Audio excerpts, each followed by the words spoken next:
This page features the February 1991 cover of BeepMD magazine.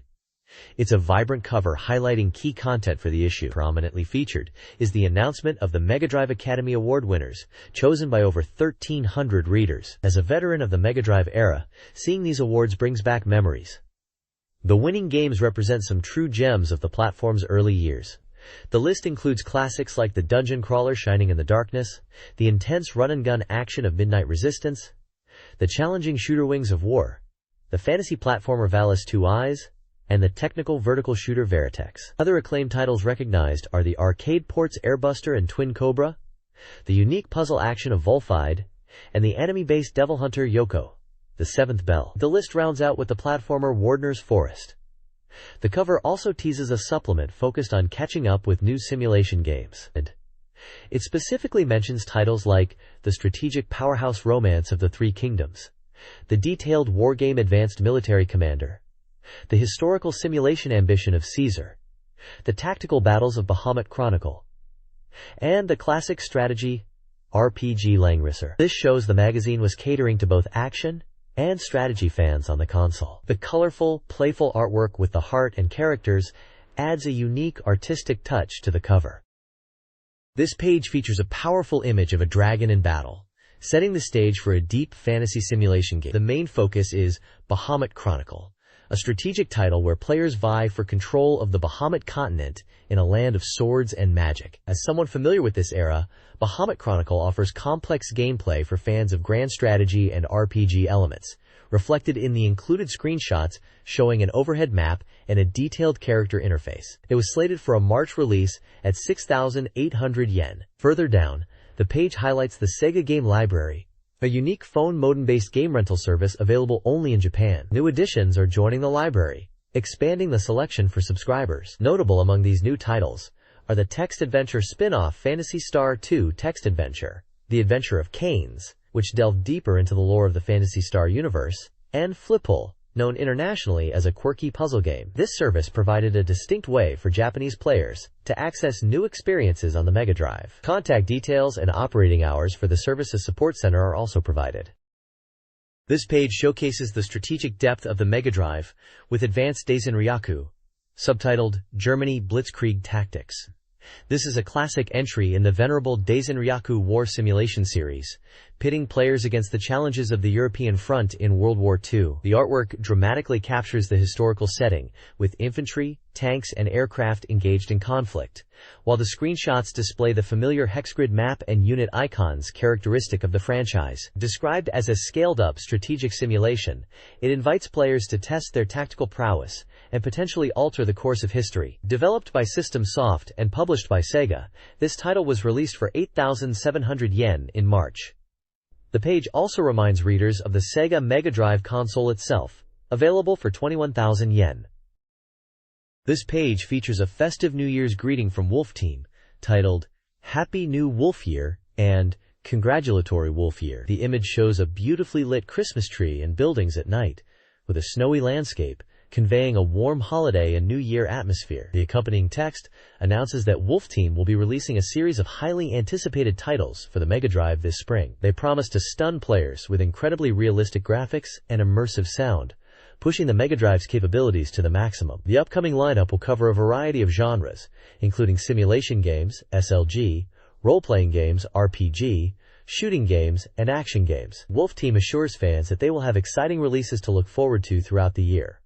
The page also includes the Wolf Team logo and their contact address in Tokyo.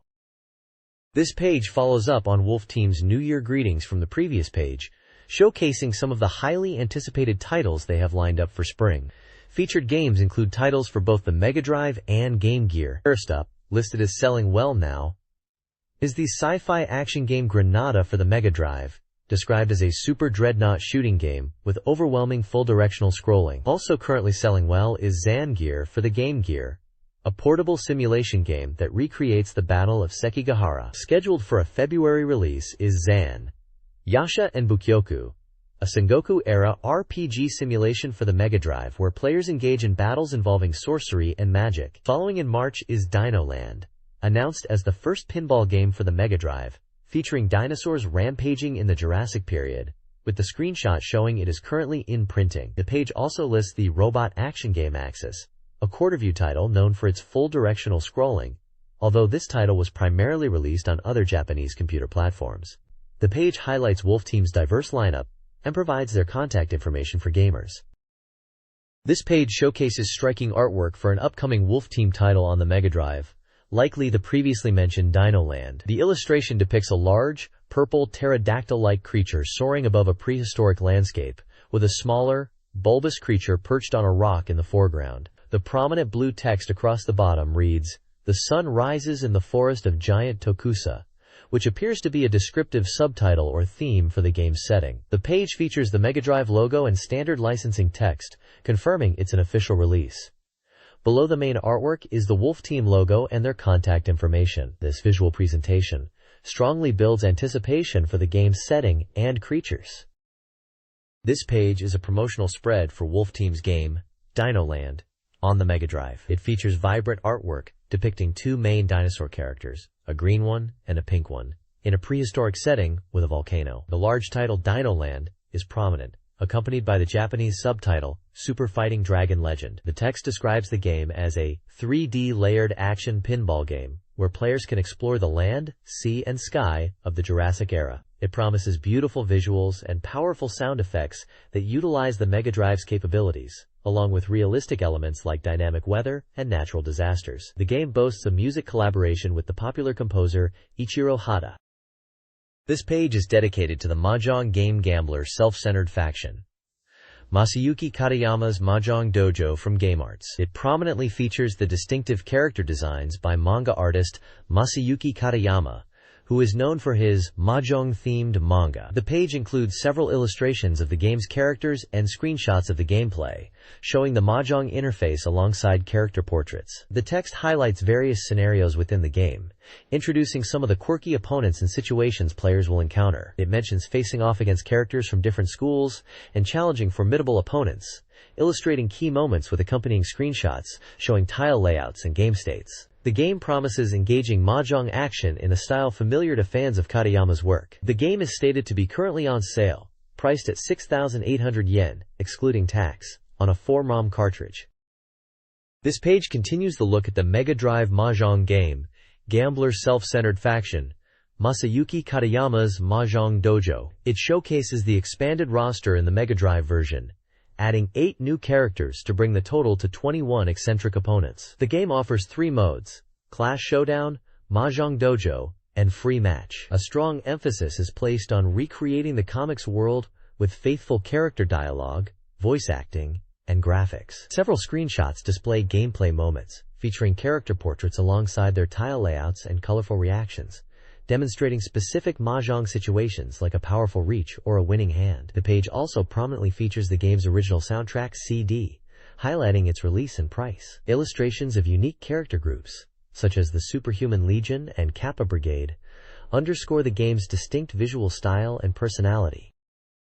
This page features the Game Gear title Pop Breaker from Microcabin. It presents a unique sci-fi premise set in a future Japan, where strange devices called DAAS are amplifying dialects, causing widespread communication breakdown and leading to civil unrest. To combat this, an all-female special force known as FRISWAT is formed. The story focuses on Yuki Takeshita, a young woman who aims to join FRISWAT to pilot the powerful Diana floating tank and challenge the unit's rigorous selection test. The game appears to be a tactical action title played from a top-down perspective, with screenshots showing grid-based movement and diverse environments filled with traps across 50 stages. Players can select their unit configuration, such as turret placement, which impacts gameplay and difficulty. The graphics are highlighted as colorful, taking advantage of the Game Gear's capabilities. Pop Breaker was scheduled for release soon at a price of 3,800 yen.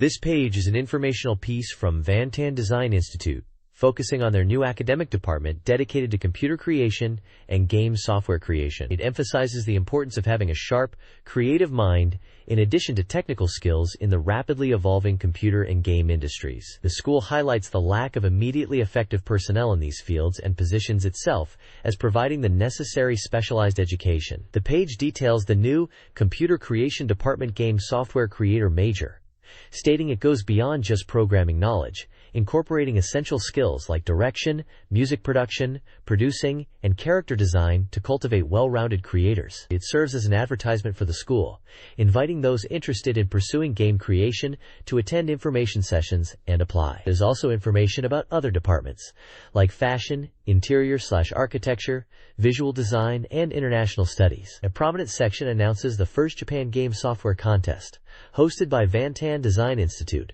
offering special judge awards. The main prize is the Vantan Award, granting one winner a 2-year scholarship covering tuition, 234,000 yen, for the game software creator major, plus a 500,000 yen cash prize. Contact and application details for the contest and the school are provided. This page is a promotional piece for the classic action game, Valis 2i, appearing on the Sega Mega Drive. The bold title prominently features the game's name, Valis 2i, alongside the tagline, "The shocking legend of Valis, Yuko can't be stopped anymore." The artwork showcases 3 key female characters, with Yuko AHSO, the series protagonist, in the foreground. The text highlights the game's stunning visuals and music, noting its popularity as an action game. It specifically mentions the Mega Drive version, emphasizing the appearance of Yuko and the variety of special attacks available. The page conveys the excitement of the game's action scenes. It also teases a special present for Mega Drive users. The release window is stated as late March 1991. This is a strong promotion for what was a highly anticipated action platformer at the time. This page features 2 distinct titles for the Mega Drive. The top section promotes Jante Monogatari, a unique school mystery game where you play mahjong against beautiful girls to solve a kidnapping, featuring character profiles and secret techniques, scheduled for a late March release from Telenet Japan and Atlas. The bottom advert is for the 8 meters shooting game Gayalus, noting its keyword woes, and that it is now on sale from Telenet Japan for 8,400 yen. This page showcases the simulation game Ambition of Caesar from Micronet Company Limited. The striking cover art features an illustration of Julius Caesar on horseback raising his sword, set against Roman imagery like a stylized eagle crest with a lion, helmets, and a galley ship within a frame. The title, Ambition of Caesar, is prominently displayed, along with the Japanese subtitle, Caesar's Ambition, and text proclaiming, "A new door to simulation is opened." 2 small screenshots at the bottom provide a glimpse of the gameplay, showing a battlefield view with troops and a strategic map or interface screen, reinforcing its simulation/strategy nature. A small dialogue snippet reads, "Soldier, Lord Caesar, are you safe?" suggesting narrative elements within the game. This page features a spread highlighting upcoming and newly released titles for the Sega Genesis. The left side prominently showcases Ambition of Caesar, a real-time war simulation proudly boasting 8 megabits. It includes striking artwork of a horse and banner, a screenshot of a ship, and details that it was scheduled for release in February 1991, priced at 8,800 yen for one player. On the right, the page presents 2 other games. At the top, Junction is highlighted as a newly released action puzzle game, licensed by Konami. It was available for 6,000 yen, supporting 1 player and utilizing 4 megabits. The bottom right features the classic arcade Shoot 'em Up Raiden, illustrated, with its iconic fighter jets. It's announced as under development for the Mega Drive, licensed by Seibu Kaihatsu. This section is part of the Mega Drive new lineup. This page features a bold announcement for the Sega Mega Drive port of the classic arcade hit, Twin Cobra. Known as Kukyoku Tiger in Japan, the artwork prominently displays the menacing eyes of a tiger alongside intense action visuals, including a helicopter, fighter jets, and a pilot ready for combat. The text highlights the game as the ultimate shooting game that captures the same excitement and exhilaration of the arcade, promising intense gameplay with satisfying weapon power-ups and relentless enemy waves. This big hit game is finally making its way to the Mega Drive. It is scheduled for release soon, with a price of 7,500 yen, excluding tax. The page confirms the game is licensed by Sega for the Mega Drive platform and published by Treco.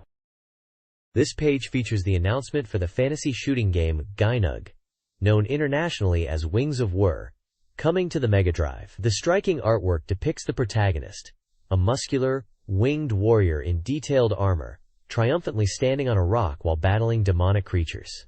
2 screenshots show intense gameplay, highlighting massive, detailed bosses and dark, atmospheric environments filled with strange organic forms and skulls. The page describes the game as a fantasy shooter that fully utilizes the Mega Drive's capabilities. It boasts super large characters that dominate the screen, special effects like pseudo-rotation and multi-layer scrolling, and 8 types of offensive magic spells to defeat enemies. The graphics are described as fantastic and beautiful. Wings of War was scheduled for release on January 25, 1991, with an estimated price of 6,500 yen.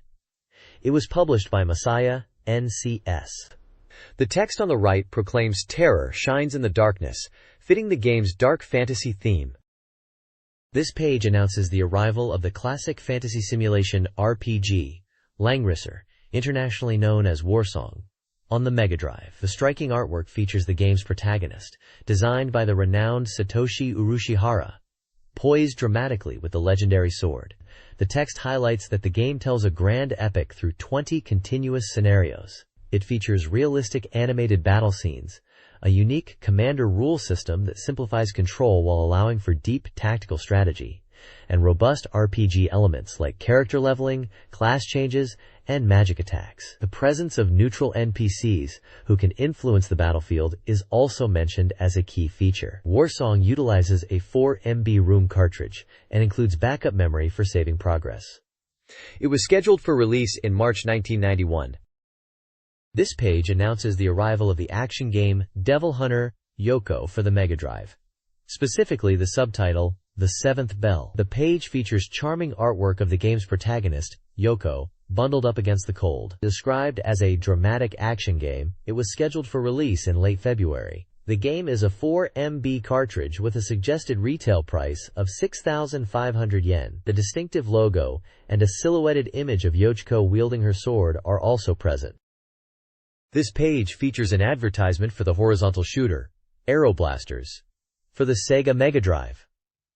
The headline proclaims that 2 lights to save the Earth are taking flight. The page showcases a large, dynamic illustration of a futuristic fighter jet, the primary craft players control, surrounded by the vastness of space. Beneath the main jet, a group of determined-looking characters, presumably the pilots, are depicted. Screenshots dotted across the page demonstrate the fast-paced action of the game, highlighting intricate pixel art environments and enemy designs, including some impressive-looking large boss characters. The game's logo, featuring stylized text and silhouettes of fighter jets, is prominently displayed. Key features highlighted include a perfect port of the popular arcade version, 2-player simultaneous play, varied scrolling stages, abundant power-up items, excellent graphics, and powerful stereo sound.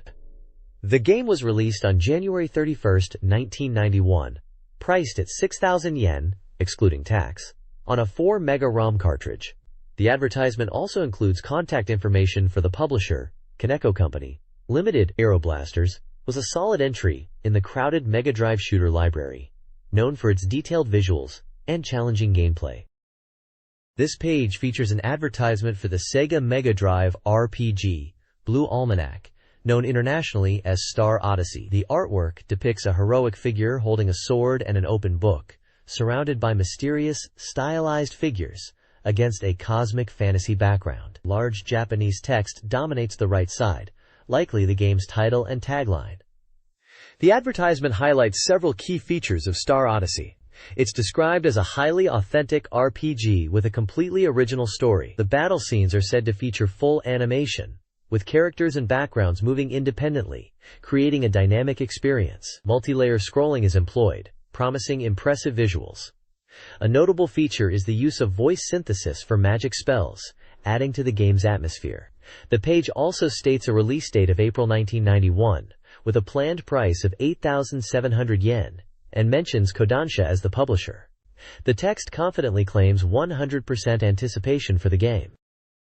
This page features an advertisement for the Sega Mega Drive vertical scrolling shooter, Veritex. The striking artwork depicts the titular battlecruiser, Veritex, against a cosmic backdrop, alongside the bold declaration, "Humanity shocked, intelligent life."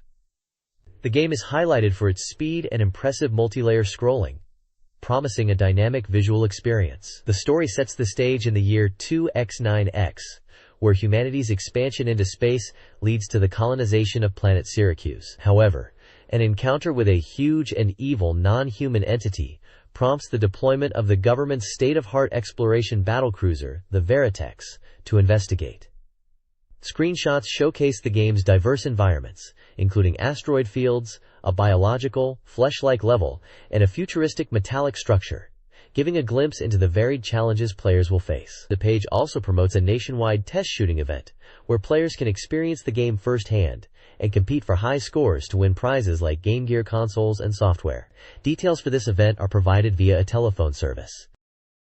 This page continues the promotional coverage of the Mega Drive vertical scrolling shooter, Veritex. The large central image features the game's namesake battlecruiser, Veritex, with the striking tagline, "Encounter with the Dreadful Body." The text emphasizes features like a super stereoscopic feeling and excitement generated by the sound, highlighting the game's visual and audio presentation. The story is elaborated, describing the colonization of a spherical planet proceeding smoothly until an emergency message reports a rebellion and an unknown life form, leading to lost contact with the colony Rhodite.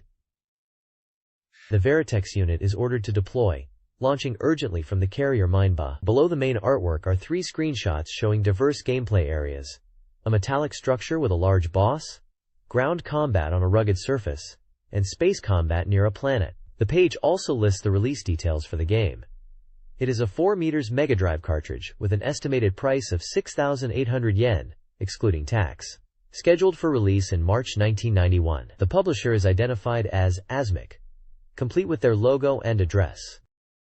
This page presents Devilish for the Sega Game Gear, highlighting it as an original action game unique to the system and the first release from publisher Genki. The main artwork features a formidable demon and sets a dark, fantastic horror mood, echoed by the tagline, "Unknown terror awaits you." Gameplay is revealed through screenshots and descriptions, showing a puzzle action format reminiscent of Breakout or Arkanoid. Stages scroll both vertically and horizontally, a distinctive feature for the genre. Players can strategically switch between 3 different paddle formations. The visuals are praised for fully utilizing the Game Gear's color display to create beautiful, fantastic horror-style graphics. A major selling point is the inclusion of communication features, supporting not only 2-player cooperative play, but also competitive matches for 2 to 4 players, offering diverse ways to experience the game. Devilish is announced as coming soon, with the price still undecided. The next page highlights Super Volleyball, bringing the popular arcade and console sports game to the Sega Mega Drive. Developed by Videosystem and licensed by Sega, this release is positioned as a significant upgrade, aiming for the World Champion title. The page features striking artwork dominated by the American flag and a determined player, alongside dynamic shots of volleyball action. Screenshots display the game's pixel art graphics during matches and reveal a key feature: original team creation. The developers promise revamped players, enhanced gameplay, and significantly improved background music to double the fun. Super Volleyball is announced for release on February 1st with a price of 5,800 yen. This page showcases the O series of computer magazines from the SoftBank Publishing Division. It presents 4 different titles, each catering to specific Japanese computer platforms. First up is O PC, a magazine for the NEC PC 9801, featuring articles on efficient financial processing, new software arrivals including Crux, Dungeon Master 2, L'Empereur, and The Bard's Tale, all notable PC game titles. Next is O, aimed at users of Sharp's X68000, X1, and MZ computers. This issue highlights a rapid approach to the SX window environment and includes a 5-inch floppy disk appendix. Then we have O FM, specializing in Fujitsu's FM Towns and FM series. The feature covers a game battle looking back at the year, mentioning classic titles like Draken, Bubble Bobble, Super Daisen Ryaku, and SimCity, along with updates on new FM Towns models. Finally, O Dyna focuses on Toshiba Dynabook and J3100 series machines. This edition includes a 3.5-inch trial disc and delves into thoroughly utilizing Microsoft Works, file management utilities, and a guide for purchasing peripherals. All these magazines are listed as January issues, releasing on December 18th, with prices ranging from 560 to 780 yen. The next page features a large event report from the Tokyo Dome, where Fujitsu hosted a Mediapolis Cyber Theme Park event. This showcase focused on allowing attendees to interact directly with the latest computer technology, particularly Fujitsu's FM Town system, highlighting its hypermedia capabilities and unique video playback features. Popular games like SimCity and Drakhen were present, alongside Sega showcasing the arcade hit Galaxy Force, drawing large crowds. The event also featured a hypermedia museum using CD-ROM on the towns, offering a look at digital art collections. The report concludes that the event was a success and anticipates future iterations. Below this, an article covers the final selection of the Miss Software Queen contest held in Shibuya. 20 finalists, chosen from around 2,000 applicants, competed while dressed in striking silver costumes, even playing FM Towns games as part of the event. The winner, 19-year-old Mari Hashi, is announced, along with details of her plans for the million-yen prize money. She's seen as a potential image character for games. Finally, a brief news section introduces the PC Drive Terra, a newly announced machine expected soon. Positioned as a compatible system for both the Mega Drive and IBM PC/AT, it aims to provide a more affordable option for PC gaming enthusiasts. The Terra boasts high performance, a low price point, and features like CD-ROM support and a game construction tool, promising more than just a typical game console. Further details are teased for the next issue. The next page serves as the magazine's table of contents, listing the features and articles within. At the top, screenshots show scenes from popular games. One depicts characters in an indoor RPG setting, possibly Phantasy Star IV, Generations of Doom, while another captures intense action from Midnight Resistance, showing a character firing a powerful weapon on a platform level. The page details various sections, including a new game scramble, catching readers up on recent releases like Vapor Trail, Super Volleyball, Nadia, The Secret of Blue Water, and the classic Zero Wing. A multi-part B-Mega Hot menu covers numerous games, reviewing titles such as the dungeon crawler Shining in the Darkness, arcade ports like Gain Ground and Midnight Resistance, shooters like Aeroblasters and Twin Cobra, and action games like Wolfchild. A special appendix focuses on simulation titles, highlighting games like Warsong. The contents also feature the results of the Mega Drive Academy Awards, where reader votes determine the best games, and a section titled Neketsu Mega Drive Senjin, Passionate Mega Drive Declaration. This page serves as the magazine's comprehensive table of contents, guiding readers through the latest in Sega gaming. At the top, vibrant screenshots showcase diverse gameplay. The intense action of Midnight Resistance, a dynamic space shooter reminiscent of Aeroblasters or Twin Cobra, and the explosive puzzle fun of Mega Bomberman. The contents list details the magazine's features. Game gear enthusiasts can look forward to recommendations in GG Soft, Buy This, and a dedicated Beep GG section. Mega Drive owners are treated to a masterclass special, offering tips and tricks to overcome challenging game sections, alongside a Mega Drive cheat code league for those looking for an extra edge. Other sections cover industry news, game audio, market trends presented as the new TV game market frontline, and a Sega game library potentially exploring classic titles. New columns debut, including Ikeda Kazoku's Small Room and Looking from Behind the TV Monitor. The magazine also includes features on potential new hardware ideas, a section for information, and a reader giveaway. This page clearly lays out a jam-packed issue covering a wide array of Sega and general gaming topics. This page presents the Best Buy Showdown section, subtitled B-Mega Dog Race, a review feature where games are rated by 4 reviewers and assigned an average score that determines their position in a metaphorical dog race. 2 games are reviewed here. First is Heavy Unit for Mega Drive, a shooting game. The reviewer's comments are mixed to negative, citing issues with difficulty, lack of motivation after dying, and a feeling that the game design isn't fully realized. Scores range from 5 to 6, averaging around 5.5.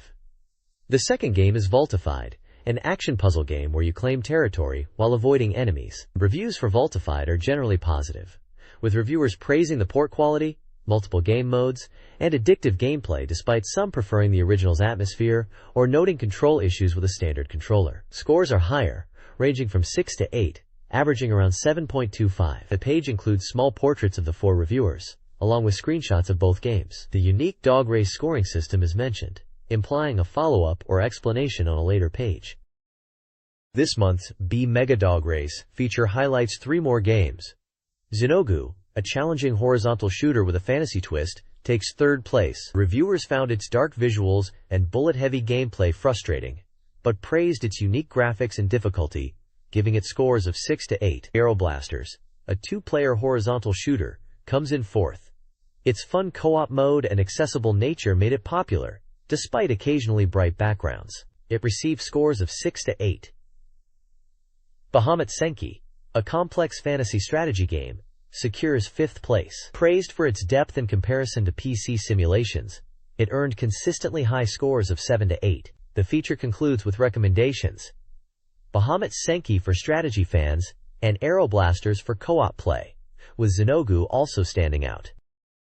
This page discusses the BeepMD race feature, looking back on its first year and outlining a plan for its future. It started a year ago in the February '90 issue, initially in monochrome and relatively simple. The original ambitious idea was for readers to directly evaluate software, but this proved difficult to implement. The December '90 appendix, the Mega Drive software Yellow Pages, is highlighted as the first step towards a new grand plan. The article addresses reader feedback, including some criticism of the feature. It reiterates that the core purpose of Dog Race is to offer reference opinions for those considering purchasing games. Having 4 different writers provides a broader perspective, and their reviews are presented not as absolute judgments, but as their personal impressions right before release. Regarding the scoring system, it touches on the use of dogs and acknowledges that writer personality affects scoring tendencies. It mentions one writer, Olix Koji, who uses 8 dogs as their personal benchmark for whether a game is worth buying. While writers don't all use identical criteria,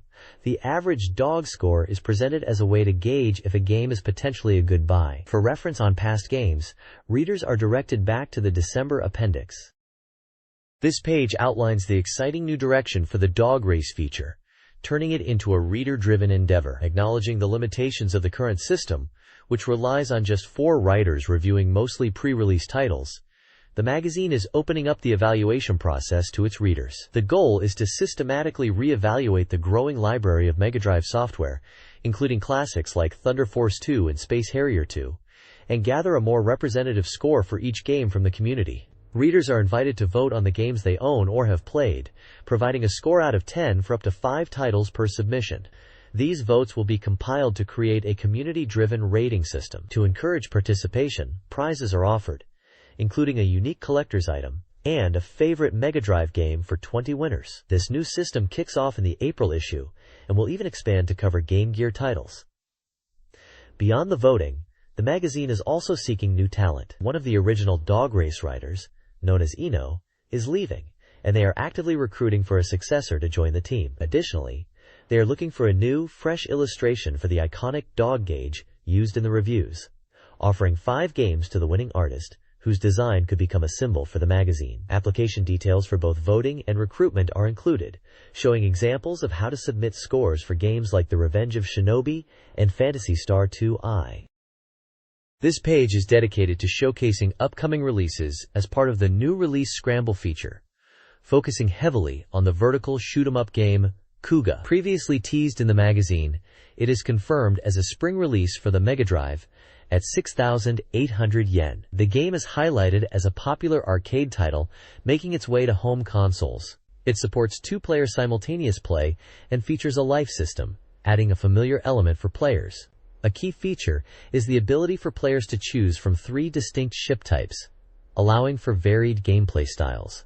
The ships are detailed as Schilf, balanced speed and firepower; Valkyrie, high power, low speed for aggressive players; and Salen, high speed, can shoot backwards, suitable for newcomers.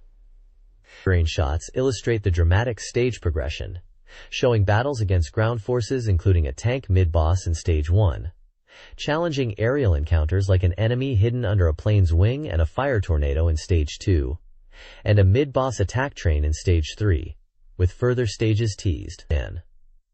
The background story sets the scene in 1999, where a military force named Ragnarok suddenly appears and takes control globally overnight. This leads to a world united under the against this common foe. The story culminates in the deployment of 3 powerful new aircraft from a secret factory, referred to as goddesses, to counter the threat. This page reviews Super Volleyball for the Sega Mega Drive, highlighting it as the first volleyball game on the console. The reviewer emphasizes its innovative third-person perspective, viewing the action from behind your player, which initially might seem restrictive but is praised for making the game dynamic and immersive. The realistic and active player animations are singled out as a major plus. The game retains the quality of its arcade origins and introduces new features like an original team-making mode and a league mode with password support, adding depth and replayability. The overall polish is high, ensuring a smooth experience. The article also touches on the rivalry between the USSR and USA teams featured in the game, playfully questioning the subtitle, Soviet Cha-Cha-Cha-Cha. Screenshots illustrate the unique viewpoint, gameplay action, scores, and a stats screen. Briefly, this page reviews Super Volleyball for Mega Drive, focusing on its unique perspective, lively player animations, and engaging team creation and league modes. This page gives us a look at Nadia, The Secret of Blue Water on the Mega Drive, an adventure game based on the popular NHK anime series. This isn't just a standard adventure title.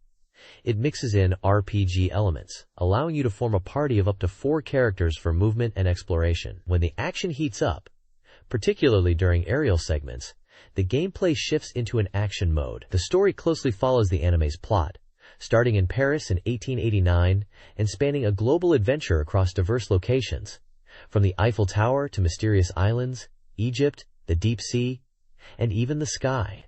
The game utilizes a large 8-megabyte cartridge, promising a rich experience. Screenshots showcase the distinct gameplay styles, including classic adventure point-and-click, an overhead RPG-like map view for movement, and an action sequence featuring the protagonist's plane. The article highlights key moments and characters from the series, such as Nadia with her blue water gem, the inventor Jean, the persistent Grandice gang, and the antagonist Gargoyle. It touches on the dramatic plot points, like chases, captures, events within a giant submarine, themes of betrayal and friendship, all culminating in the quest for the blue water's secrets. This looks to be a faithful and expansive adaptation of the beloved anime series. This page previews 4 upcoming games for the Mega Drive. First is Blue Almanac, an RPG where the commands are introduced, including map actions like checking items and using force, likely magic, and battle options like attack, auto, and guard. Screenshots show both the map exploration and a battle scene, and the reviewer expresses hope for excitement exceeding Final Fantasy, calling it a very traditional RPG. Next is Dino Land, described as the first pinball game for the Mega Drive. It features a dinosaur age theme with different areas like underwater, land, and sky. Players use Dinokun as the ball to defeat dinosaurs and score points. The reviewer seems excited about a quality pinball game coming to the system. Below that is Tenkafubu from Game Arts, a strategy simulation game set in Japan's Sengoku period, featuring prominent historical figures like Oda Nobunaga. It boasts a large scale with detailed scenarios, including naval battles and castle sieges, and the reviewer is highly impressed by the sheer volume of content, suggesting it will satisfy strategy fans. Finally, we see Zero Wing, a horizontal scrolling shooter from Toaplan. It's noted that this game will feature the unique mechanic from the arcade version, where the player can capture enemies with a tractor beam to use them as a shield. The page shows screenshots from the arcade version, promising more details on the Mega Drive port later. This page kicks off the Mega Hot Menu Part 1, focusing primarily on upcoming titles. The main feature is Shining and the Darkness, an ambitious RPG from Sega and Climax. It's slated for a March 25th release, though the price was undecided at the time. The page includes an illustration related to the game's fantasy setting. The highlight of this page is a special New Year's interview with the development staff of Shining in the Darkness. Featured are Hiroyuki Takahashi, the representative director, and Hiroshi Naito, the senior managing director, both from Climax Inc., the studio behind the game. The interview offers insights into the world and development of this highly anticipated title, delving into the game's core concept and the thoughts of the creators. The page number 36 is shown, and the header indicates that Midnight Resistance will be covered on page 43. This page continues the Mega Hot Menu feature on Shining and the Darkness, offering a closer look at its world structure. The main visual is a map of the land of Stormsong, the primary setting for the adventure. Screenshots highlight key locations, the town of Stormsong and the ancient shrine dungeon. The text explains that the entire world of Shining in the Darkness is represented in 3D. Players navigate between locations like the castle, town, and dungeon instantly using commands, rather than traversing a field map. While this system might bring to mind games like Wizardry, the developers emphasize that S&D is more visually focused and designed for entertainment. Continuing the interview, Hiroyuki Takahashi of Climax discusses the game's unique world structure. He explains it's not a simple progression or linear design, but feels more like a multi-layered structure, comparing the town specifically to nested boxes. Player actions trigger dynamic events and changes in the world. Returning to a place might find the situation dramatically different. The game aims for a high density of events, making the world feel constantly evolving based on the player's actions, even affecting their reputation. This page continues the BeepMD hot menu feature on Shining and the Darkness, delving into the player's experience within the game's town. Hiroyuki Takahashi discusses the design philosophy behind creating a town that feels truly alive, comparing it to being right there in the environment. He mentions imagining games like Might and Magic and Dungeon Master when approaching the 3D dungeon concept, but emphasizes S&D's focus on visual presentation. Takahashi explains how the town is designed to make characters feel like they are living and talking, giving the example of a barkeep who naturally interacts with others before addressing you. He notes this level of detail reflects S&D's policy of visualizing everything. The game uses an amazing panorama 3D system, which displays a wide street view where the player moves a cursor to change their perspective. The article highlights the auto-check system, explaining how it streamlines interactions, particularly in places like the church. Unlike traditional RPGs such as Dragon Quest, where you might need to manually select commands like Cure Poison, the priest in S&D will automatically offer treatment when a character needs it, eliminating unnecessary command input. The game features various locations in town beyond those previously shown, including weapon shops, armor shops, taverns, and churches, and the overall system aims to reduce player burden while making extensive use of the MegaDrive hardware.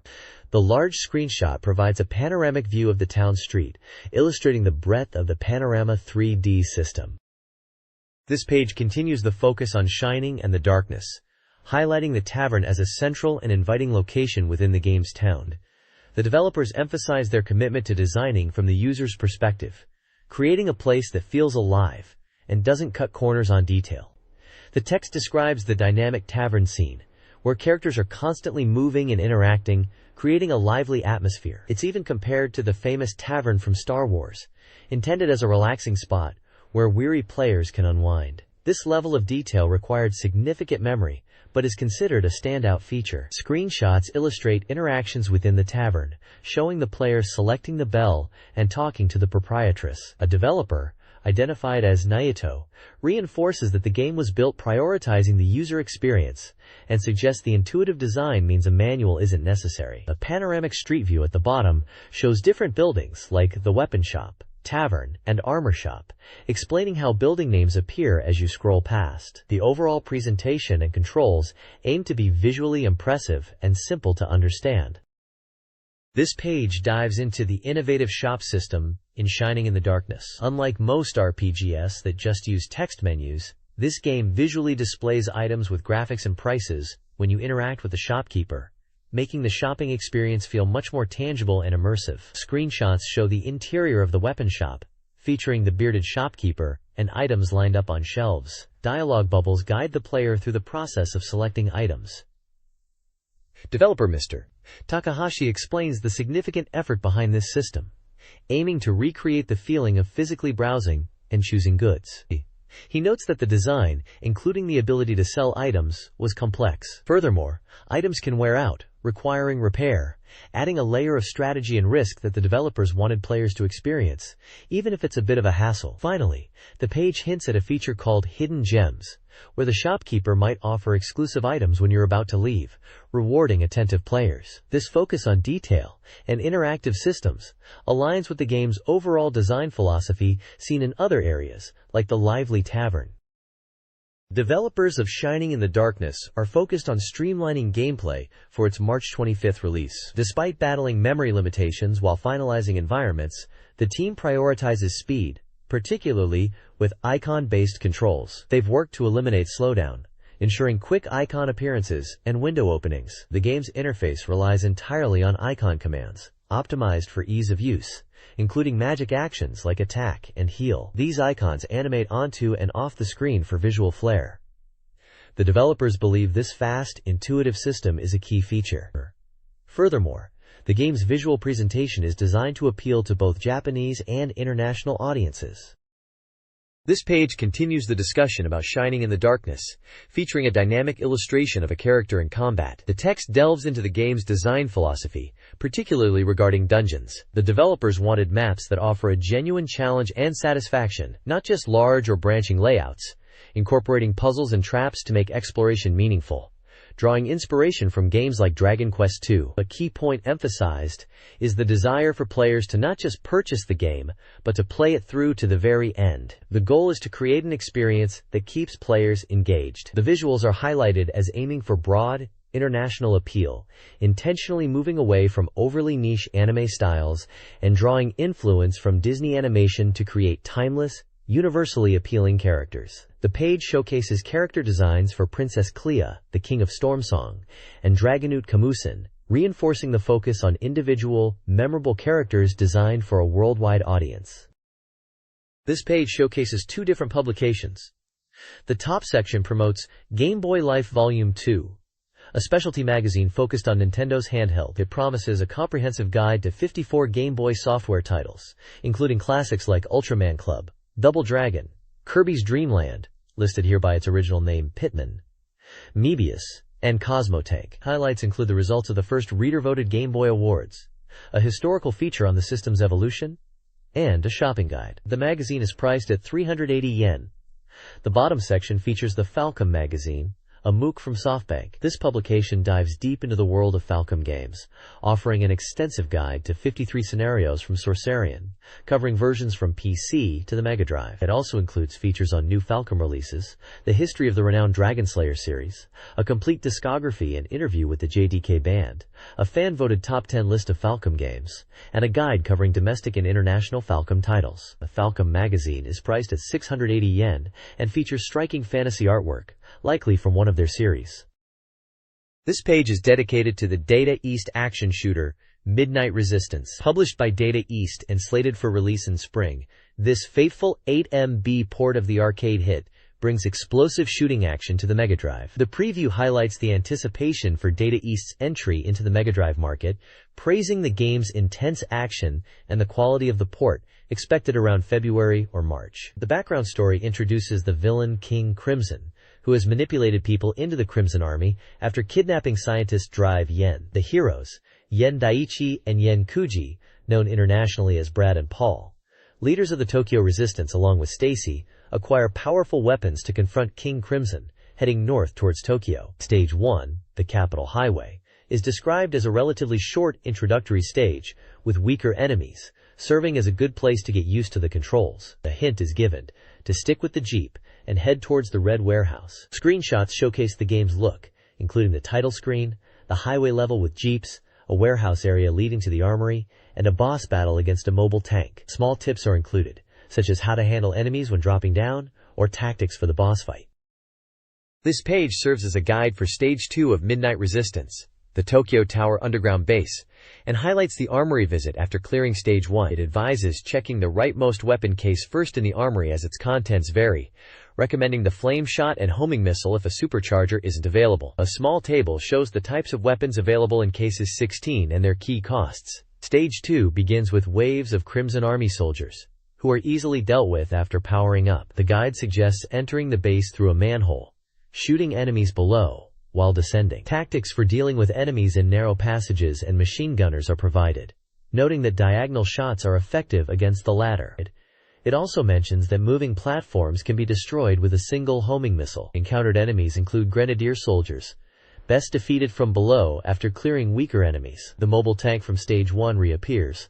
The safe spot from the arcade version is still viable, and about 6 homing missiles will destroy it. The boss of this area is a giant armored tank that fires missiles. The strategy is to target its central weak point from above until the armor breaks, then attack the new weak point at the bottom from below. Screenshots illustrate the armory, the start of Stage 2, the manhole area, Grenadiers, the mobile tank, and the giant armored tank boss fight, offering visual aids for the discussed tactics. This page provides a detailed guide for Stage 3, the Forest, in Midnight Resistance. It starts with strategic advice on weapon loadouts, suggesting homing missiles are essential and considering a three-way combination, especially if you couldn't retain the flame shot from the previous stage. The contents of the first armory in Stage 3 are listed, featuring full auto, three-way, shotgun, bullet, and homing missile options. The guide warns that Stage 3 is deceptively dangerous due to its high enemy density, despite its length. Key dangers highlighted include flying enemies appearing immediately at the start, the treacherous giant saw blades which require quick destruction of at least one, and laser turrets best dealt with from a distance while prone. Navigating the rising platforms is also tricky, with flying enemies attacking. The flame shot is ideal here, or homing missiles if it's unavailable. Crucially, the page reveals the location of the highly sought-after supercharger in the armory at the end of Stage 3. Securing this is recommended if you have substantial flame shot ammo, as it's vital for power in the next stage. The second armory's layout is shown, confirming the supercharger in the sixth case, alongside other weapons like full auto, three-way, shower, missile, and homing missile. This page covers Stage 4 of Midnight Resistance, set on a bridge over a rushing waterfall. The guide notes that most enemies attack from the left, so maintaining a left-facing stance while moving right is key. A major challenge is the reappearance of the mobile fortress boss from Stage 1. It's powerful and needs to be destroyed quickly before it can break the bridge. The guide strongly recommends using a powerful combination like flame shot plus supercharger. It also advises caution regarding flying enemies that appear alongside the tank, and notes the tank's appearance is tied to the background numbers 9, 6, and 3. Trying to pick up keys left by enemies after the waterfall is deemed too risky, suggesting they should be ignored to avoid being vulnerable to the tank. At the end of the bridge, flying enemies appear from the right when the background number reaches 1. Defeating these is crucial, as they are the last enemies before the boss. The stage boss is a fight against 10 relentless jet fighters that cross paths and drop diagonal missiles. Power is essential here, and the guide suggests aiming your gun upwards while simultaneously using the backpack weapon. A critical piece of advice is to absolutely avoid using the full auto weapon, as it is fast but lacks power. The armory offers weapons like flame shot, full auto, bullet, homing missile, supercharger, and a random weapon, most requiring 3 keys.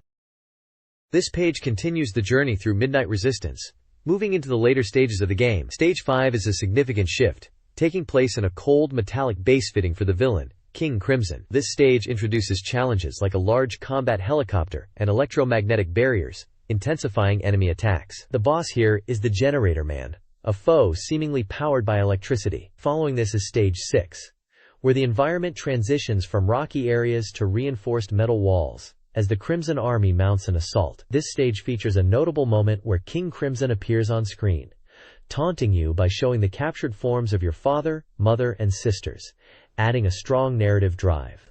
The goal is to fight through the enemy forces. The page then looks ahead to the final stages of the game. Stage 7 is set in a port area, culminating in a confrontation with a massive battleship. Stage 8 presents a shorter map focused on vertical movement, with enemies attacking from above and below, reminiscent of a ladder sequence. The overall point is that while the remaining 3 stages might be shorter in length, they are packed with more dramatic and intense gameplay sequences as the game approaches its conclusion. This page features a collection of industry news and product announcements. Sun Corporation, known for their work on titles like the Tell series on the Mega Drive, is planning to open a computer school focused on teaching game programming with a practical curriculum that goes beyond just advanced languages. Hardware news includes Roland's release of the compact CS10 monitor amplifier, designed to pair with their existing music modules, offering rich sound despite its small size. Sharp has unveiled new models in their Shoin word processor line, boasting enhanced font capabilities and personal DTP functions, alongside connectivity features. Seiko Epson is introducing a new versatile dot matrix printer, the XP2000, which combines high-quality and high-speed printing modes. Finally, Hobby Japan is releasing a card game called Dai Kansen, Great Naval Battle, allowing players to simulate World War II naval conflicts using historical ships. These updates showcase diverse developments in the tech and hobby sectors connected to gaming culture. This page features the second installment of the Hot-Blooded Declaration Special Series, this time highlighting VISC's entry into the Sega Mega Drive market. VISC, previously known for their arcade game development, is now venturing into home console software with a focus on originality. Their debut Mega Drive title is Wardner no Mori, known internationally as Pyramid Magic. The article, presented in what appears to be an interview format, delves into VISC's development philosophy, their plans for the future, including potential expansion into overseas markets like the US, and their perspective on the Mega Drive platform. They discuss their views on the Mega Drive user base and express interest in future hardware like CD-ROM, seeing it as an opportunity for new game genres. While also briefly mentioning the Super Famicom, the primary focus remains on their commitment and ambitions for the Mega Drive. The page includes a photograph of a VISC representative, possibly the interviewee, wearing a suit and boxing gloves.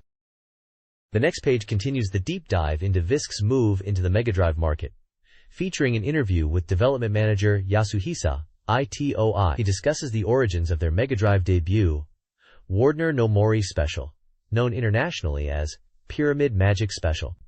Inspired by the popularity of the arcade version, Pyramid Magic, they decided to adapt it, adding new maps and characters and refining the controls to ensure a satisfying player experience. The EFLIUS release of the standard Pyramid Magic is planned via their EFLIUS subsidiary, Mentellectual Software Inc. The Mega Drive Special version, initially set for February, is now anticipated for a March release, with the price still being determined.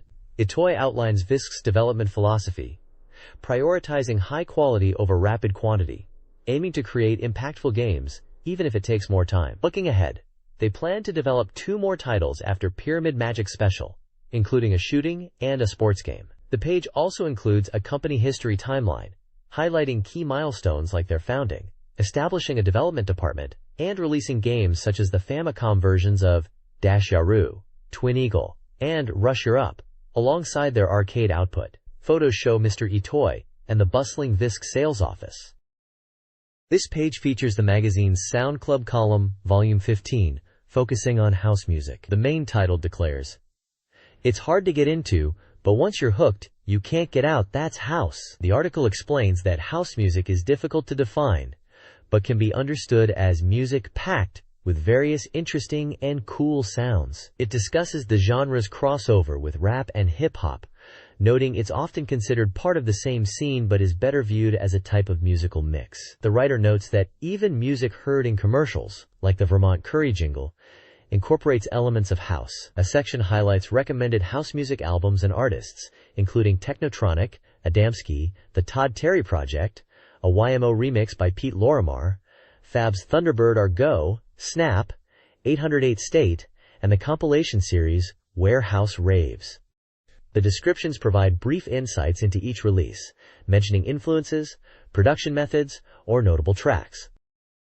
This page continues the Sound Club column, shifting focus from the technical aspects of house music to its broader reception and reviewing game soundtracks. The initial part of the article discusses how house music, while difficult to define, becomes enjoyable once you get hooked, naturally leading you to feel the rhythm. It also touches on acid house as a potent, perhaps scary, variant. A humorous sidebar highlights unrelated items incorporating the word house, such as Vermont Curry, Sekisui House, and Brutus Magazine, suggesting the word itself has various associations in Japan.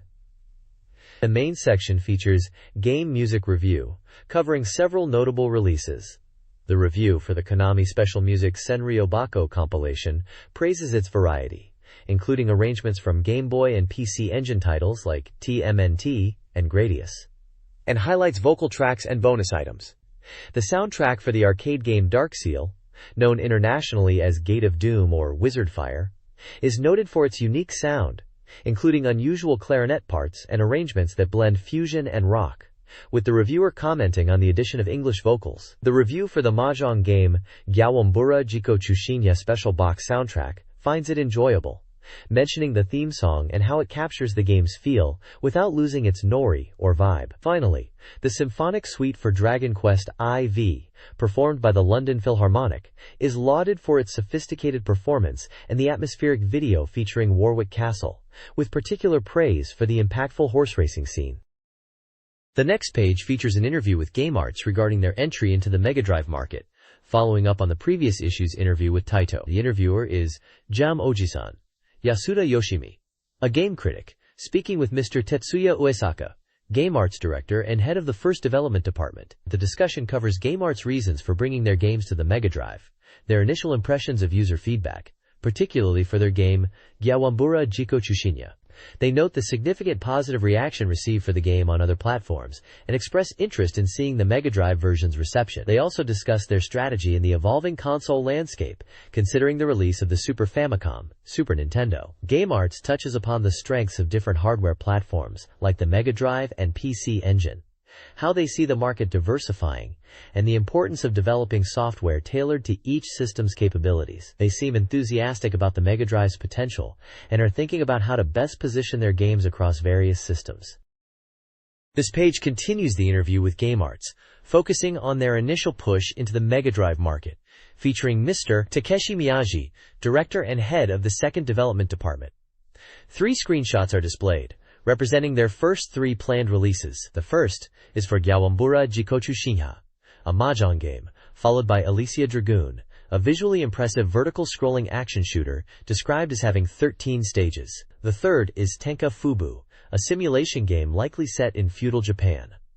The discussion emphasizes the evolving game market, where users often own multiple consoles. Game Arts believes focusing on originality and tailoring software to each system's strengths is key. They feel the Mega Drive still has significant untapped potential compared to the Super Famicom. They confirm plans to release 3 titles this year, including the 2 shown, Alicia Dragoon and Tenka Fubu. Game Arts aims to surprise users with each release and values quality over quantity. The interviewer concludes by praising Game Arts as a professional team and expressing hope that they will be key in revitalizing the Mega Drive scene with unique, high-quality titles. This page features the BeepMD Dataland section, showcasing the shop data for the Mega Drive software sales top 10. This ranking provides insight into which games were popular during November, hinting at trends for the upcoming new year. The page highlights the top 5 games with accompanying screenshots. 1. Super Monaco GP, a racing game that leaped back to the top spot. 2. Michael Jackson's Moonwalker, an action game maintaining its strong position with its unique style. Quote. 3. Strider, an action title climbing into the top 3, praised for its faithful arcade action. Quote. 4. Super Daisen Ryaku, a strategy game showing continued popularity. Quote. 5. Columns, a puzzle game that remains a perennial favorite. Quote. The ranking also includes Dynamite Duke, Same, Castle of Illusion starring Mickey Mouse, Mega Panel, and Telltale Stadium in the top 10.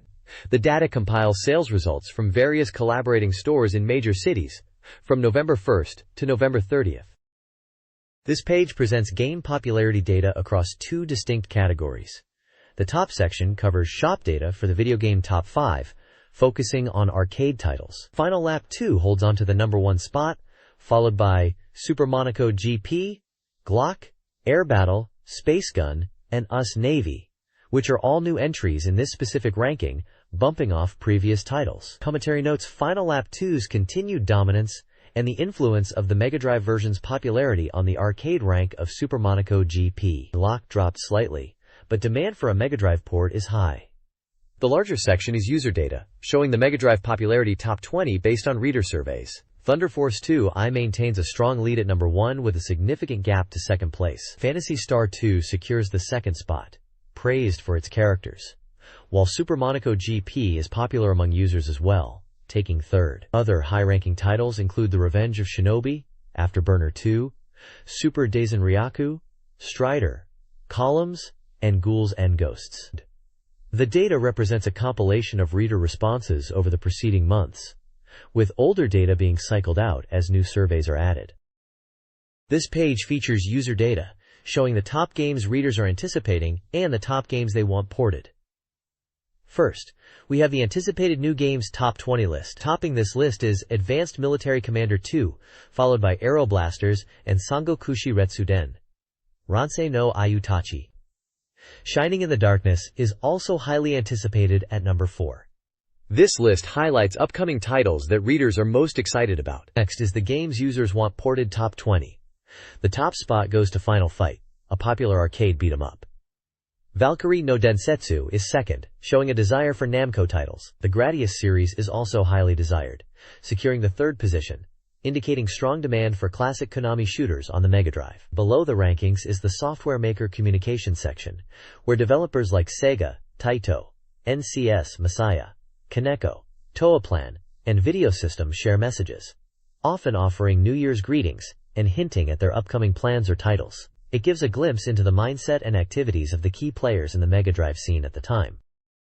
This page presents the upcoming software schedule for the Sega Mega Drive, detailing release dates, game titles, genres, manufacturers, cartridge sizes, and prices. It offers a look at the future lineup, including several titles that were highly anticipated by readers on the previous page. The schedule features a diverse range of genres, from action and shooters like Aeroblasters, Zero Wing, and the famous Sonic the Hedgehog, to RPGs like Shining in the Darkness and Wonder Boy and Monster World, and simulations like Advanced Military Commander. Publishers listed include Sega, Taito, Masaya, Toaplan, Namco, and many others, showcasing broad support for the console. Release dates range from specific days in early 1991 to general monthly or seasonal targets, with several titles still marked as undecided, offering a preview of the exciting variety and quantity of software planned for the Mega Drive. This page features the 9th installment of the column TV Monitor Game Writer's Wanderings Diary, focusing on nostalgic games. The author explains that revisiting old games was prompted by seeing Donkey Kong at a game center. They discuss how older games, while potentially having simpler graphics and sound, excelled in their innovative ideas rather than just presentation. The column touches on several classic titles. Pengo is praised as a masterpiece for its simple block-pushing gameplay. Zaxxon is noted for its unique perspective in the shooting genre, and Defender is highlighted for its different focus on protecting figures. The author contrasts these with modern games like Super Mario and F-Zero on the Super Famicom, which showcase powerful hardware but still rely heavily on strong ideas. The page also includes 4 abstract illustrations labeled A, B, C, and D, seemingly representing elements or characters related to the games discussed. This page dives deep into the strategy for Gynog, known internationally as Wings of War. It continues the Be Mega Hot menu feature, following up on the previous issue's introduction of stages 1 and 2. This installment focuses on a thorough strategy for stages 3 through 5, promising insights into monsters and settings. The page provides a brief recap of Stage 1, Cave, and Stage 2, Sea, noting the impressive map and monster design, with an average of 30 enemy patterns per stage and dynamic boss movements. Stage 2's final boss is highlighted for having an interesting trick. The main focus is Stage 3, set in a castle infested with demonic creatures. The enemies here, such as statues and armored figures, fit the castle theme and are generally tough. The strategy sections detail specific encounters. Monsters Counterattack describes enemies that stick to the ceiling or floor. The mid-boss human-faced dragon is noted for its sudden high-speed appearances and body slam attacks, with its face being the only weak point. Sword Rain warns of enemies attacking from above and below with swords, emphasizing dodging. And the big boss Mecha King is a formidable tough boss whose sole weakness is its mouth, requiring precise attacks when it opens. The page includes screenshots illustrating these specific challenges. A side panel lists other games covered in the Be Mega Hot menu, including Valis 2i, WrestleBall, and Veritex. This page provides a detailed look at Stage 4 of Wings of War, set within a bizarre factory that produces human bodies for bodiless demons. The enemies encountered here are fittingly grotesque, made up of unfinished body parts like heads, hands, and teeth. While individual enemies aren't particularly resilient, the sheer number that appear later in the stage can overwhelm the screen, making it quite challenging. The text recommends using the wide orb power-up frequently. Specific enemies highlighted include faces that pop out and retreat like targets in a whack-a-mole game, firing bullets from their mouths. They are difficult to hit directly, and are best dealt with using a grand attack. There are also giant teeth launched from a pump below. The stage includes a high-speed scrolling section, with a map detailing the layout, and mentioning destructible blocks and fast-falling hand enemies to watch out for. The mid-boss is an aerial organ, a machine constantly creating bodies for spirits. It attacks by firing bullets from its central mechanism and its 4 faces. Interestingly, the guide states it has no specific weak point, and can be damaged by shooting anywhere. This page continues the deep dive into Stage 4 of Wings of War, the bizarre factory level. It highlights several tricky enemies and challenges you'll face before the end boss. Watch out for the hands that drop from the ceiling. The horizontal ones are particularly fast and demand precise movement through narrow gaps, while the vertical ones keep falling even when shot. The high-speed scrolling sections are perilous, filled with block obstacles and indestructible pillars that pop out, requiring careful navigation to avoid collisions. You'll also encounter swarms of flying faces that shoot slow triangular bullets. They appear in such numbers they can fill the screen, making the aura shield a useful option. There's also a mysterious, fast-moving cluster of orbs that surrounds you and fires bullets, against which the energy ball weapon is effective. Finally, the page introduces the main boss of Stage 4, the Factory Manager. This grotesque creature is building its own body right before your eyes and attacks by swinging its heart and firing transforming blood cell projectiles. It's a tough final challenge for this stage. This page moves on to detail Stage 5 of Wings of War, set inside what the magazine describes as the abdomen of a huge demon. The background is a challenging visual experience, made up of pulsing walls resembling internal organs, blood-like stains, and capillaries that constantly shift. This movement, along with colors similar to enemies, makes visibility difficult, particularly for red bullets, which can become completely hidden. The Stage 5 map section highlights key areas and enemies. You'll face formations of enemies like red gellums that appear from the top and bottom to block your path, requiring careful movement. Watch out for green-faced enemies that spit out strange, tadpole-shaped, wobbly bullets. These swell up over time but don't directly attack, serving more as obstacles until the enemy is defeated. The mid-boss is introduced as Gandhi, a peculiar demon meditating who primarily attacks by throwing large, indestructible rocks from above that you must avoid. He has no specific weak point. Finally, the page introduces several smaller parasite-like monsters found in Stage 5, including enemies that fly diagonally and retreat, flapping creatures that shoot bullets, skull enemies that appear from the walls, humanoids that pop out and can be defeated with a special attack, pole-wielding enemies that fire their pole when close, and one particularly strange enemy that shoots a bullet backward before it reverses course and flies forward. This page continues the coverage of the challenging SHMUP, Wings of War. It highlights latest stage enemies designed to keep players on their toes, such as formations of rock-like foes that try to crush you, and relentless ramming enemies.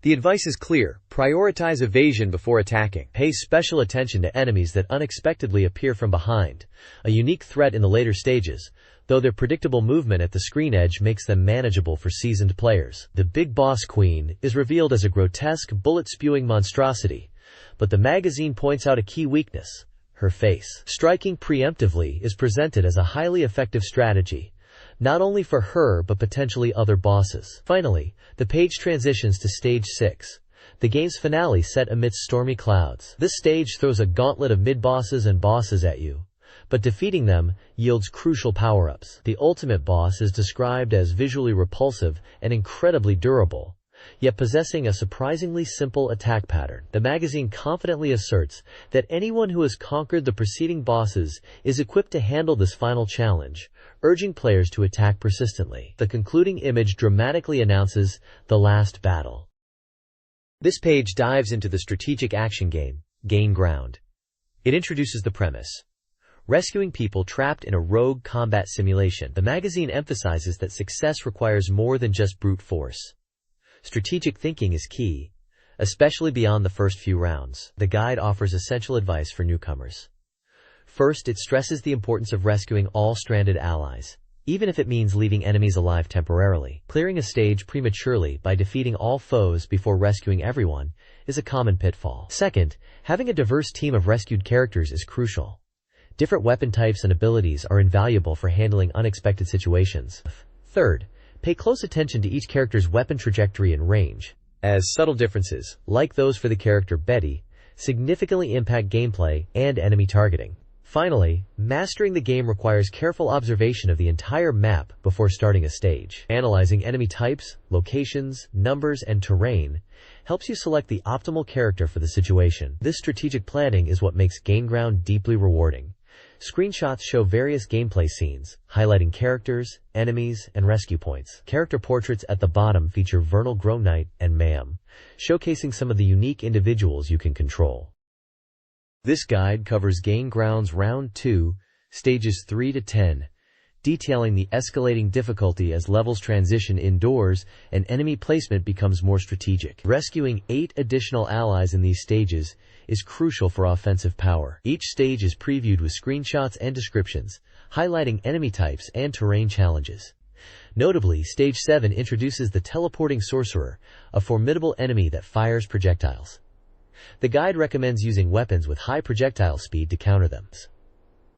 The Omake section introduces the core characters Asura, Johnny, and Betty, who are available from the start, and suggests a challenge run using only these 3 after a normal playthrough. This page features announcements for 2 upcoming Taito titles. The top section highlights Master of Weapon for the Mega Drive, described as a completely new speed action game finally unveiled. It features a futuristic ship flying through a grid-like environment with explosions. The release date is listed as January 25th, with a price of 4,900 yen. The lower section announces Taito's first Game Gear software release, Chase H.Q. The visual depicts live-action images of the 2 protagonists from the series and a car chase scene. The text highlights that it mixes the thrill of car chase games, is a unique title, and describes gameplay elements like ramming the criminal's car to weaken it, and the twist involving a hostage in a different vehicle. The release date is set for March 8th, with a preliminary price of 3,800 yen. Vertical text on the sides offers celebratory New Year greetings and urges players to aim to secure 99.9% of the area in the featured Mega Drive game. This page features Wolfified, known internationally as Master of Weapon, for the Mega Drive, described as a thrilling action game with big transformations for the shooting genre. The gameplay involves skillfully avoiding enemies while claiming territory on the screen, using risky laser attacks and collecting 6 different types of items to enhance your offensive capabilities. The game promises exciting sensations and challenges players to see if they are the type to clear 80% of the area, or aim for the high score of 99.9%. Screenshots show diverse environments, including a stage featuring a dinosaur skeleton and another with a large green creature, highlighting the game's unique round composition with varied levels like bases, cities, and highways. The vertical text on the side urges players to break through the limits of non-stop excitement. Wolfified is scheduled for release on February 22nd, with a preliminary price of 6,800 yen. This page introduces WrestleBall, Namco's 6th game for the Mega Drive, releasing on February 8, 1991. It's described as a futuristic hybrid sports game, blending elements of soccer, rugby, and American football, but with an intense, physical twist and a distinct martial arts influence in its backstory. The game is highlighted for its exciting, rough play. Unlike traditional sports with strict rules for player safety, WrestleBall allows for fierce tackles and physical contact to gain possession of the ball. While excessive fouls do result in penalties, the game aims for dynamic, smooth matches, recommended for players tired of overly complex games. Scoring is achieved in 2 ways: a goal for 1 point by hitting the goal board, or a touchdown for 3 points by running into the opponent's try area with the ball. Gameplay allows both kicking the ball like soccer and handling it like rugby or American football. Teams consist of 11 players, and matches are played in quarters. If a game is tied after the regular quarters and overtime, it's decided by a battle royale, where a smaller group of players from each team fight until one side is eliminated. The page also includes a fictional history of how this intense sport evolved from existing global sports. Screenshots show the game's title screen, the cyborg-like players in action during tackles, and the scoring areas. This page provides a detailed look at the game field, player positions, and various modes available in WrestleBall. The field diagram highlights key areas like the goal board for scoring 1 point, the touchdown zone for a 3-point score, and the penalty area where special kicks are taken. It also labels positions like GK goalkeeper, SW sweeper, RB per pound, rights left blocker, RHLH rights left half, RN/LN rights left ninja, RWLW rights left wing, and GR general, each with a specific role in the game's unique blend of sports and combat. The game offers several modes to play, including a league mode where you choose one of 8 teams and compete against the others, with progress saved via a password system. There's also a training mode for practice, a versus mode for player versus player matches, and the Battle Royal mode, which serves as a tiebreaker when games go into extended play. Screenshots show the password input screen and the intense Battle Royal match setup. The variety of modes and the detailed field layout promise a dynamic and engaging experience. This page introduces the 8 teams competing in the WrestleBall League, each representing a different fighting style or country as mentioned on the previous page. Teams include the Namco Stars, weak but accurate passers, a team for veterans; Nippon Judo Warriors, a Japanese team strong in judo, unable to use grappling submission moves, limited power; Korea Taekwondo Battlers, Korean team of Taekwondo experts, well-balanced abilities; Greco-Roman Power Wrestlers, European using Sambo techniques with throws and leg attacks, strong offense; Soviet Sambo Strongmen, USA Heavy Boxers, American team of heavy boxers, another strong Japanese representative like the major leaguers of this page then delves into player types, explaining that there are 2 categories, heavyweight and lightweight. While they have minor ability differences, the key distinction lies in their tackling techniques. Pressing the shoot button without the ball executes a tackle on the nearest opponent, with power varying based on how long the button is held. The tackle itself changes depending on the player type, with heavyweights and lightweights having different moves, including painful-looking hip drops and rolling sole kicks. This page continues the look at WrestleBall, moving from the team and player breakdowns on the previous page to highlighting dynamic moments and gameplay specifics. The article emphasizes that words alone can't convey the game's speed and energy, promising to show key scenes. It shows the League Match Mode setup screen, pitting the powerful Japan Karate Slashers against the weaker Namco Stars, suggesting an easy victory to start the challenge. Gameplay screenshots illustrate various actions, from the initial scramble for the ball to tackling maneuvers like the cross chop and the powerful spin kick, described as a high-level, painful-looking tackle. The page also touches on ball control, with a section on bringing, dribbling, the ball, noting it allows faster movement than just running, though with less agility. A character portrait introduces the Wrestle Girl. More impressive moves are shown, including the landing knee drive, labeled the strongest tackle, difficult but satisfying to pull off. Finally, the page shows the visuals for winning and losing matches. The winning scene features a character doing a V sign, described as a cool animation of a strong man, while the losing visual is also praised for its expression of melancholy, showing attention to detail in the character presentation. The game's challenging battles are far from over. This page introduces the vertical scrolling shooter Veritex on the Sega Mega Drive. The article highlights its widescreen usage, detailed graphics, and fast pace, calling it a top-class example of the genre. The How to Play section covers the basic controls: the A button for shooting, the B button for bombs, and the C button for the backfire, which is used to adjust the ship's speed across 3 levels. The game features 3 types of shots, and the power-up system allows continuous enhancement of your weapons, including straight lasers and homing missiles, which can be combined. The story sets up the premise. After centuries of space development and colonization, the Earth government is shocked by a rebellion on the seemingly prosperous colonial planet Shirakusa. The investigation unit, Veritex, is dispatched to uncover the truth. The stage structure details the game's 7 stages. The mission begins with a sortie to Shirakusa, moving from space combat to aerial battles over the planet's cities, through asteroid fields, and finally advancing towards the enemy's main base. Screenshots illustrate the varied environments, from deep space to planetary surfaces and asteroid fields. This page dives into the strategies and power-ups for Veritex. It suggests using wide-area weapons like the normal shot or boomerang laser for the first 2 stages due to their layouts, but recommends the focus straight laser for stage 3 onwards. The article walks through the initial stages, noting the starting weapon and challenges. It then details the essential power-up items you'll encounter by destroying item carriers.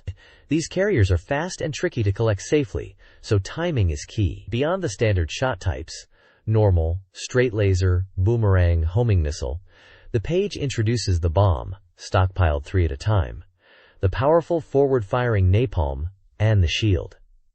The shield is invaluable for blocking normal bullets, and even durable against piercing attacks or weaker enemies.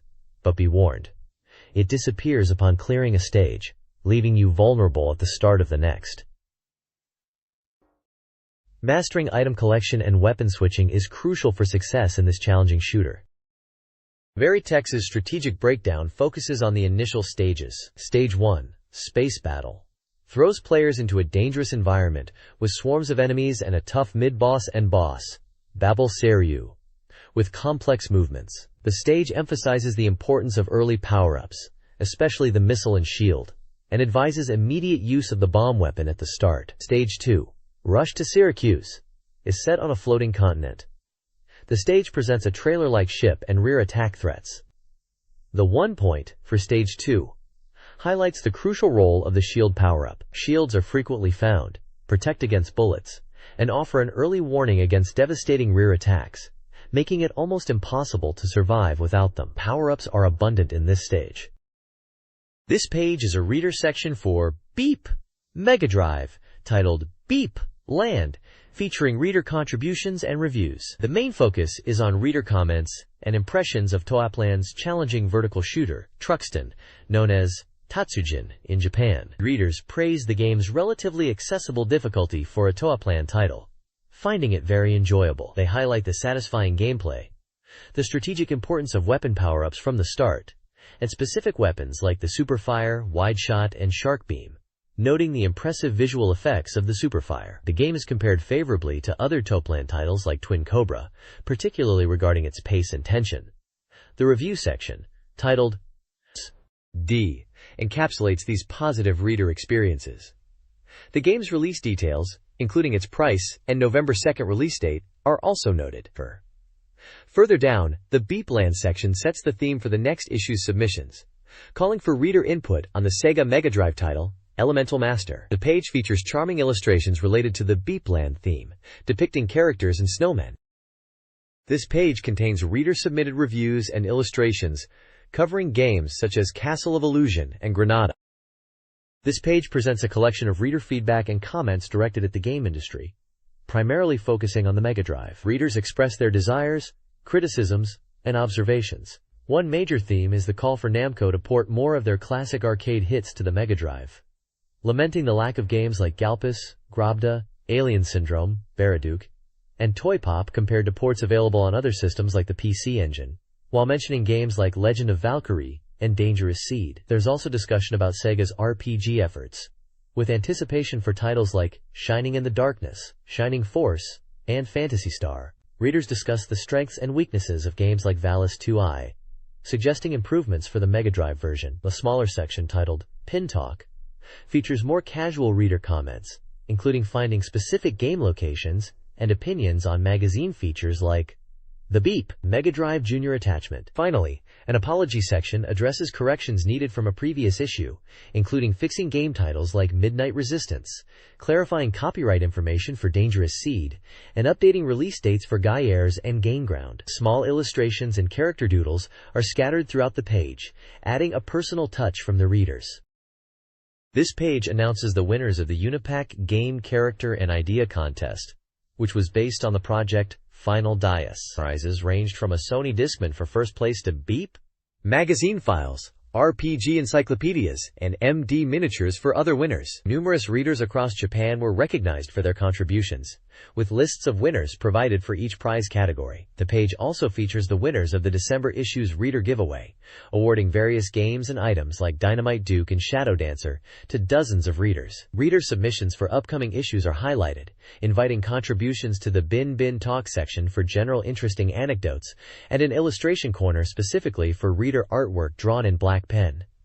Finally, the Games Speak Freely and Things I Want to Tell the Industry sections continue the conversation from previous pages, providing a platform for readers to share their opinions and feedback directly with game developers and publishers, particularly concerning Mega Drive software and the state of the industry. Submission details are provided for readers wishing to contribute. This page delves into the 10th installment of the New Machine Development Studio, focusing on the Mega Fax Modem, MFM, for the Mega Drive, offering easy communication capabilities. It explains the concept of a fax modem and how this peripheral adapts the technology for the Mega Drive, allowing users to send and receive images and drawings over phone lines.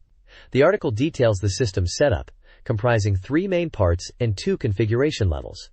At its core is the MFM cartridge itself, which plugs into the console. Complementing this is the MFM draw software, essential for creating or manipulating images directly on the Mega Drive screen. For those wanting to send drawings or text from paper, an optional handy scanner accessory is available. The process involves scanning, converting to digital data, transmitting, receiving, displaying on a TV, and potentially printing. The article notes the image resolution is approximately 80 dots per centimeter. The reviewer discusses the utility of such a device for the Mega Drive, highlighting its potential for image communication and creative uses with the drawing software. The price is given as 29,800 yen for the modem and software package, level 1, with the handy scanner adding another 19,800 yen for the level 2 bundle. Illustrations show the Mega Drive connected to the MFM, a controller, and the handy scanner in action, providing a clear visual of this intriguing communication peripheral.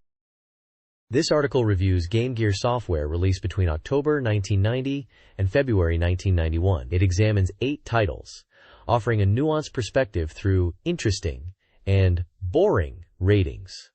Super Monaco GP provides a solid F1 experience. Columns is addictive but visually flawed. Pengo is a faithful port. Zan Gear offers a unique historical simulation, despite inaccuracies and no save feature. Taisen Mahjong Hao Pai suffers from visibility issues. Wonder Boy is a standout arcade port. Sokoban provides lengthy puzzle gameplay, while Glock Air Battle disappoints as a flight sim port. The reviews highlight the strengths and weaknesses of the early Game Gear library, showcasing its mix of arcade conversions and original titles. This page continues the look at early Game Gear software, featuring reviews for several diverse titles with screenshots and the interesting and boring rating system. Dragon Crystal is reviewed as an engaging RPG with randomly generated dungeons, keeping it fresh for replayability, though the lack of a save feature makes it difficult to play through in one sitting. Shanghai 2 brings the classic tile-matching gameplay with added arrangements and enhanced visuals. Pac-Man is described as a faithful port of the arcade classic. The Pro Yaku 90, likely a Japanese baseball title, is praised for its realistic player data and animation, but the automatic fielding and difficulty in determining strike zones are noted drawbacks. Super Golf offers various modes and character options, but some found the game balance off. House of Tarot is a simple, party-friendly tarot reading game, accessible even to newcomers. Headbuster, a robot combat simulation, allows customization and offers strategic battles, though some found the game balance exploitable. Devilish, a breakout-style game, is highlighted for its innovative side-scrolling levels and boss battles, but the paddle controls and ball physics were criticized. Top Breaker combines puzzle and shooting elements across 50 stages. The page also includes a brief look ahead at future Game Gear releases, expressing anticipation for ports of popular Sega Mark II titles like Space Harrier 3 and Golden Axe, and hoping for a remake of Phantasy Star. This page is dedicated to price lists for Sega consoles, games, and accessories available via mail order, offering customers discounts compared to in-store purchases. The Game Gear handheld console is priced at 15,500 yen, with a selection of software listed ranging mostly from 2,200 to 2,800 yen, featuring titles like Columns, Pengo, and Dragon Crystal. The Mega Drive console is priced at 11,800 yen. The main software list includes prominent titles such as Super Monaco GP, Strider, Dynamite Duke, and Burning Force, typically priced between 3,500 and 4,800 yen, though some older titles are listed cheaper like Kujaku 02, Peacock King 2, at 1,000 yen. A significant section highlights a Mega Drive bargain corner, offering a variety of games at discounted tiers of 2,000, 2,500, and 3,000 yen. A notable 500 yen corner features several classic ports and older titles, including arcade hits like Shinobi and Afterburner. Various accessories are also listed, such as the Mega Control Pad, the Mega Adapter enabling Master System games on the Mega Drive, and an unexpected listing for Nintendo 3D glasses, suggesting compatibility or availability through this retailer. The page provides detailed mail order instructions and shipping costs, with special offers like free software shipping when bundled with a console purchase. The advertisement is stated to be valid until February 5th.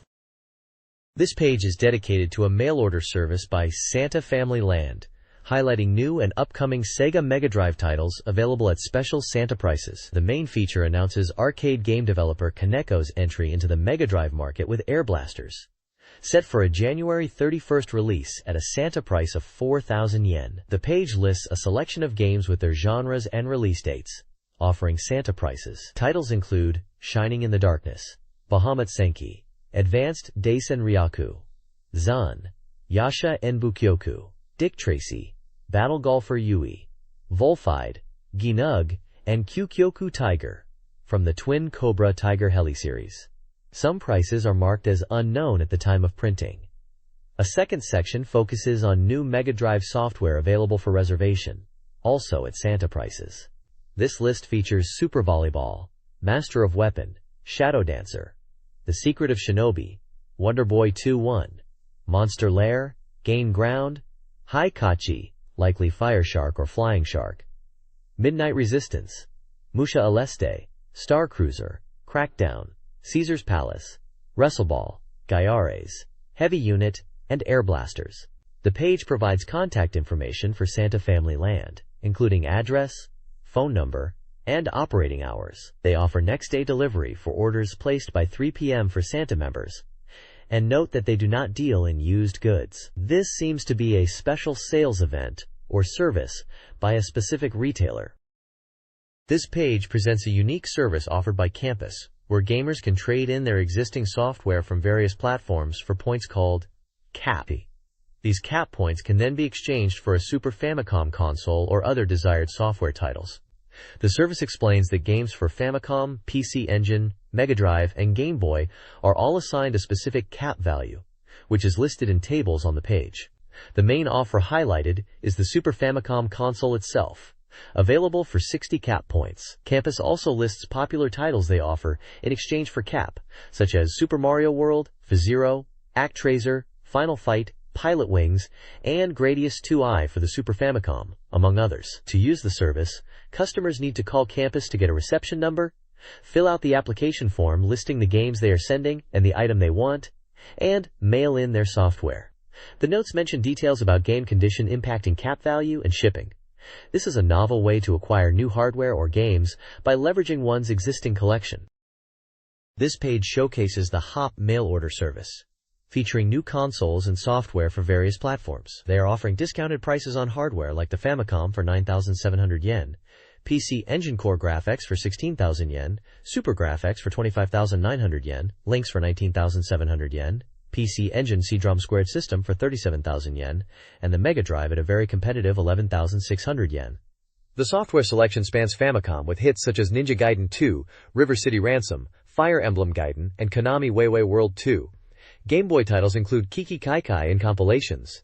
PC Engine offers powerhouses like Gradius 2, Newtopia 2, Gate of Thunder, Truxton, and YS2i. The Lynx features bundles like Electrocop, California Games, Blue Lightning, Hems Pac-Man, Xenophobe, and Road Blasters. Mega Drive fans can find Herzog Zwei, Super Hydlide, Dangerous Seed, Crackdown, Phantasy Star II, Dynamite Duke, and Fatal Fury among others. Ordering involves calling for stock and pricing, then mailing payment. These prices are exclusive to this mail order service, active throughout January 1992, and require parental consent for younger buyers. This page introduces the Kix 9 Control Box, marketed as the ideal partner for gamers. This isn't just a simple joystick. It's a sophisticated universal controller designed to connect various game boards and consoles, including the Famicom, PC Engine, and, crucially, the Mega Drive. It boasts features like switchable joystick directions, 2, 4, or 8-way, coin and start buttons, rapid fire with adjustable speed and a confirmation LED, and flexible audio/video output options including RGB. It even has a self-checking power LED for easy troubleshooting. The Kix 9 comes in different types depending on your display needs, from standard video output to RGB-specific models. They also offer an optional Mahjong panel accessory, suggesting its compatibility extends beyond just standard arcade controls to specific game types. The company emphasizes its wide selection of game PCBs as well, inviting potential customers to inquire. It's clear KIC is aiming to provide a central hub for playing a wide range of games using a single, high-quality arcade-style controller. The page includes details on how to order and join their membership club. This page announces a special feature: the results of the Mega Drive Academy Awards. This marks the second year for this reader-voted award, chosen by 1,356 readers of BeepMD magazine. The awards are designed to be the definitive voice of the Mega Drive user base, selecting the best games released over the past year purely based on their votes, free from industry influence. The eligible titles for this year were the 49 games released between October 31, 1989 and November 1, 1990. The awards will cover an impressive 23 different categories, highlighting a wide range of gaming experiences. Visually, the page features screenshots from classic Mega Drive titles like Super Monaco GP, Columns, Last Battle, and Castle of Illusion starring Mickey Mouse, showcasing the diversity of the platform. An Oscar-like statue sits atop a pile of cartridges, including iconic games like Space Harrier 2 and Super Thunderblade, symbolizing the prestigious nature of the awards. The backdrop is a grand banquet hall, setting the scene for the announcement. The excitement is building as the page promises to reveal the winners, starting on the next page.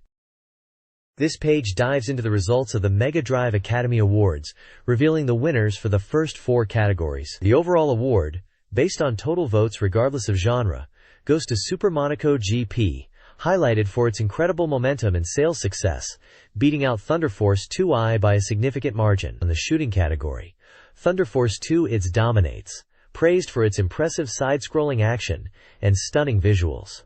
Afterburner 2 is also recognized for its excellent port quality. The Action Award crown is taken by the Super Shinobi, likely the Revenge of Shinobi or Shinobi 2i, celebrated for its sound design and diverse action gameplay, narrowly beating out Strider. For RPGs, Sorcerian secures the top spot, commended for its various adventure scenarios and graphics that enhance the world building. Phantasy Star II is among the other nominees mentioned. Finally, under the Other category, the Puzzle Classic Columns is the winner, noted for being easy to pick up and perfect for family fun, seen as a fantastic alternative to Tetris. It's clear the readers favored established hits and high-quality ports in these initial categories. This page continues the Mega Drive Academy Awards results, moving into the character-focused categories. First up is the Best Leading Male Actor Award, where Strider Hiryu from Strider takes the top spot with his impressive action moves, beating out Michael Jackson from Michael Jackson's Moonwalker and Joe Musashi from the Super Shinobi. The voting shows a significant gap between the top contenders and the rest, highlighting the impact of these action game protagonists. Next, the Best Leading Female Actor category crowns the heroine of 1990 Mega Drive software. Tyrese Flair from Golden Axe wins in a close race against Artemis from Farios and Hiromi Amami from Burning Force. The results show a strong preference for powerful and distinct female leads, with Phantasy Star II characters also featuring heavily in the rankings. Finally, the Best Supporting Male Actor Award recognizes the cool side characters. Seelan from Phantasy Star II is the clear winner, praised for his utility and popularity. Lyle, also from Phantasy Star II, surprisingly ranks second, despite being less prominent, followed by Gilius Thunderhead from Golden Axe. This category highlights fan favorites who aid the main heroes, with several characters from Phantasy Star II and Heavy Unit making the list.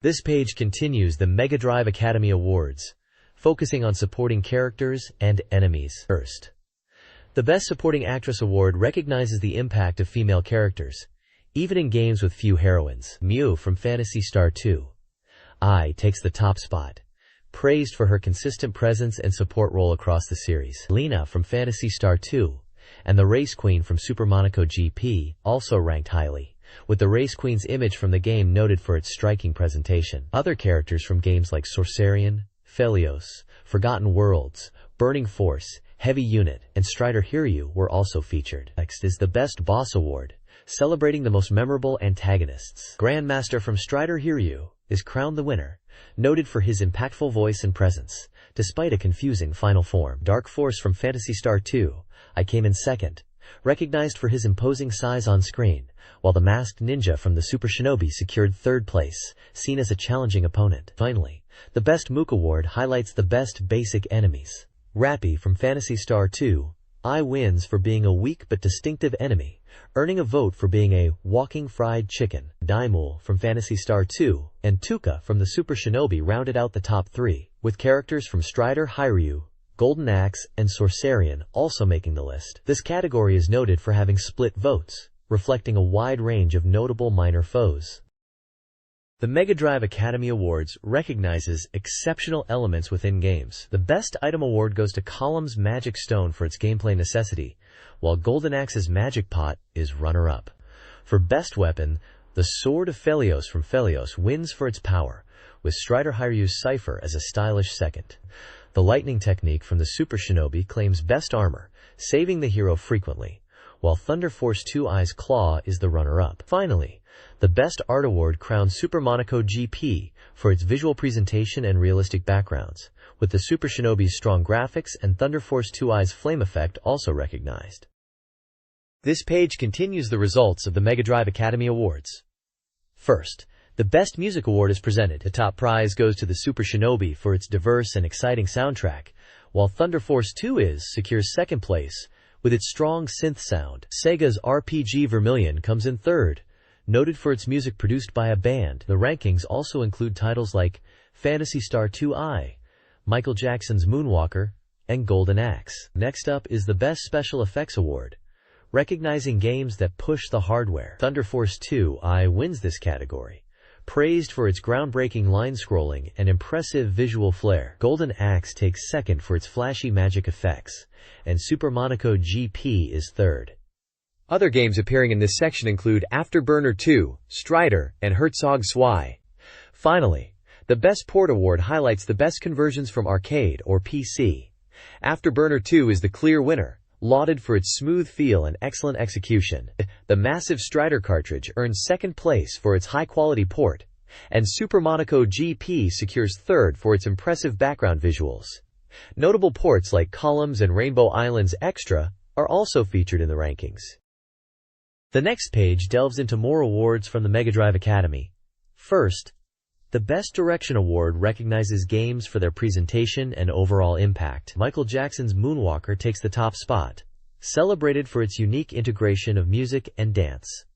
Heavy Nova comes in second place. The commentary mentions Michael Jackson's own involvement in the production. Next is the Best Script Award, focusing on scenario and world building. Sorcerian wins for its abundance of scenarios, including successful PC ports and new original content. Phantasy Star II is ranked second, with its branching story and multiple endings being highly praised. The Best Package Award highlights exceptional box art and presentation. Sorcerian wins again, with its striking artwork effectively capturing the game's essence. Thunder Force 2 secures second place, also noted for its dynamic packaging design. Finally, the Best Third-Party Award celebrates the best games from external developers. Thunder Force 2 claims the top honor in this category, showcasing Technosoft's strength. Afterburner 2, a highly acclaimed port, is second. The text highlights the significant increase in high-quality third-party titles becoming available. The next page unveils the Bubbles commemorative grand prize results. Taking the top spot is the announcement of the Crodrom release, seen as a promising expansion for the Mega Drive featuring dedicated CPU and FDD. In second place is the announcement of the Mega Drive IBM-PC compatible machine, presented as a distinct system rather than an upgrade, powered by 68,802/86 processors, and expected to be priced under 40,000 yen. The ranking table shows these announcements leading, with the production announcement for Shining and the Darkness securing third place, indicating strong user demand for RPGs. Other hardware like Game Gear and Mega Modem also ranked, and even the Super Famicom announcement made it to 10th place. The page wraps up the Mega Drive Academy Awards, noting a significant increase in award recipients and third-party participation, reflecting user preferences highlighted by the voting results, particularly for certain genres and popular titles, like Super Monaco GP and Thunder Force 2. A final cartoon shows the Mega Drive mascot celebrating with a trophy. This page delves into Bemega Hot Menu Part 3, focusing on the challenging vertical shooter, Aeroblasters. The review offers a detailed look at the later stages, specifically Phase 3, marking the transition from Earth to the stratosphere and beyond into cosmic space. As you leave the planet, enemies become significantly tougher and appear from unexpected locations, making the blaster flash less of an instant kill. The review highlights specific foes encountered in Phase 3. The Garuba, a large, heavily armored, crab-like fighter appearing from clouds, is described as slow and predictable, suggesting ignoring it is a better tactic than engaging directly. The Yunker, while not particularly fast or powerful, is noted as surprisingly difficult due to its high durability and appearing in swarms that can block your path. Careful movement is key to avoiding collisions. The first major threat in the stratosphere is the small space fighter Saturn, and later you'll encounter a fierce battle against a large, snake-shaped robot boss that attacks by ramming and transforms into a circular form, its size making it particularly hard to evade. The screenshots effectively illustrate these encounters, including one showing a swarm of enemies leading to a game over, emphasizing the increasing difficulty. Phase 4 of Aeroblasters, Out of Gravity, transports players to space, introducing new challenges beyond Earth's atmosphere. Zero-gravity maneuvering becomes a key skill, requiring precise D-pad control amidst a field of debris and wreckage. The phase features dynamic threats, including bombers, a height-adjusting battleship, and swarms of durable combat robot branchers. Players must navigate the dangers of satellite orbit, facing enemies like the large battleship Hammerhead, which splits apart, and the introduction of tricky anti-air mines that transform into homing missiles. The environment itself is a constant hazard, demanding careful navigation and strategic combat to survive the intense space battles. This page covers Phase 5 of Aeroblasters, titled The Borderline, which represents the assault on the enemy's main headquarters after the space battles of Phase 4. The external areas are heavily defended, with intense anti-air fire and fixed turrets, alongside various missiles and new robot enemies. You'll encounter the unique Gazade robots that attack by rotating their necks, including a larger, unpredictable red type. Beware of unexpected traps like mines, especially slow-moving ones that drift upwards, and fast red attacker planes that come from behind. The phase transitions into the fortress interior, where initially the enemy presence feels less intense. But this is a trick. You'll face rooms packed wall-to-wall, with small mines that require a blaster flash to clear effectively. Following this, a narrow passage is blocked by the mid-boss, Gurney. This crab-like machine, despite its appearance, only attacks with tentacles, and is described as a somewhat disappointing challenge, easily defeated by rapid fire from a safe spot. Overall, Phase 5 presents a shift from open space combat to structured base infiltration, with tricky environmental hazards and distinct enemy types. This page details the boss encounters in Aeroblasters, focusing on the final 3 major enemies. It breaks down each boss by phase, attack pattern, and recommended strategy, accompanied by screenshots. Phase 3 features the Bit Station boss, It utilizes beam cannons and front energy shots when armored, switching to red guided missiles once its armor is removed by destroying the turrets. The strategy emphasizes constant movement and suggests targeting the center to destroy the armor if the guided missiles are problematic. Following this is the Phase 4 boss, the Murder Doll. This boss is described as having varied attacks, including a chain weapon it can use from the ceiling, and large projectiles. The key strategy is to evade its initial attack by moving. The chain weapon also serves as a defense. The boss has no particular weak point, and staying towards the left side of the screen is noted as a safe zone, especially for avoiding the relatively slow large shots. Finally, the page covers the Phase 5 boss, the Pile Bomber, identified as the game's strongest foe. Its attack patterns include numerous shots, turrets on its back that deploy descending fire, and spreading green shots from placed turrets. The recommended strategy is difficult, focusing on quickly destroying the red core before it launches the spreading shots, and attacking the boss during brief pauses in its intense barrage. This Aeroblasters guide offers strategic advice for survival. Prioritize power-ups, always taking the normal shot upgrade. Utilize options like piercing missiles for bosses and guided missiles for rear attacks. The powerful Hellpot weapon is recommended for advanced players. The Blaster Flash is ideal for clearing weak enemies, but leaves you vulnerable against bosses. Predicting enemy movements is crucial, as patterns are often erratic. Be aware of specific enemy types, including Yonker and Gazade. Avoid staying in one place. The final stage, set in the enemy planet's core, is a challenging dungeon, with intense enemy attacks, moving terrain, and path-blocking missiles. This page covers a guide for Twin Cobra, known as Kyukyoku Tiger in Japan. It kicks off the detailed strategy section, focusing on the first stage. As the initial stage, the focus is on getting comfortable with the game's fundamental mechanics, such as switching between your attack helicopter and the transport helicopter, and mastering the attack patterns. Key enemies to watch out for in Stage 1 include the combat helicopter, which attacks in various angles, and the standard tanks. While single tanks aren't a huge threat, later in the stage numerous enemies appear, and you'll need power-ups to handle them effectively. Turrets placed on the ground require careful attention, especially when combined with other enemy attacks. The item carrier, a unique enemy on this map, is tough and drops essential power-ups. A crucial tip highlighted is to collect the hidden stars on the ground. Grabbing 10 consecutively without dying nets you an extra bomb. The guide also points out the urban area in Stage 1, where tanks frequently emerge from buildings, requiring players to stay alert, but noting the attacks aren't overly intense. Conserving bombs for later stages is recommended if possible, as struggling here means a tough road ahead. Master these basics, and you'll be ready for the challenges ahead.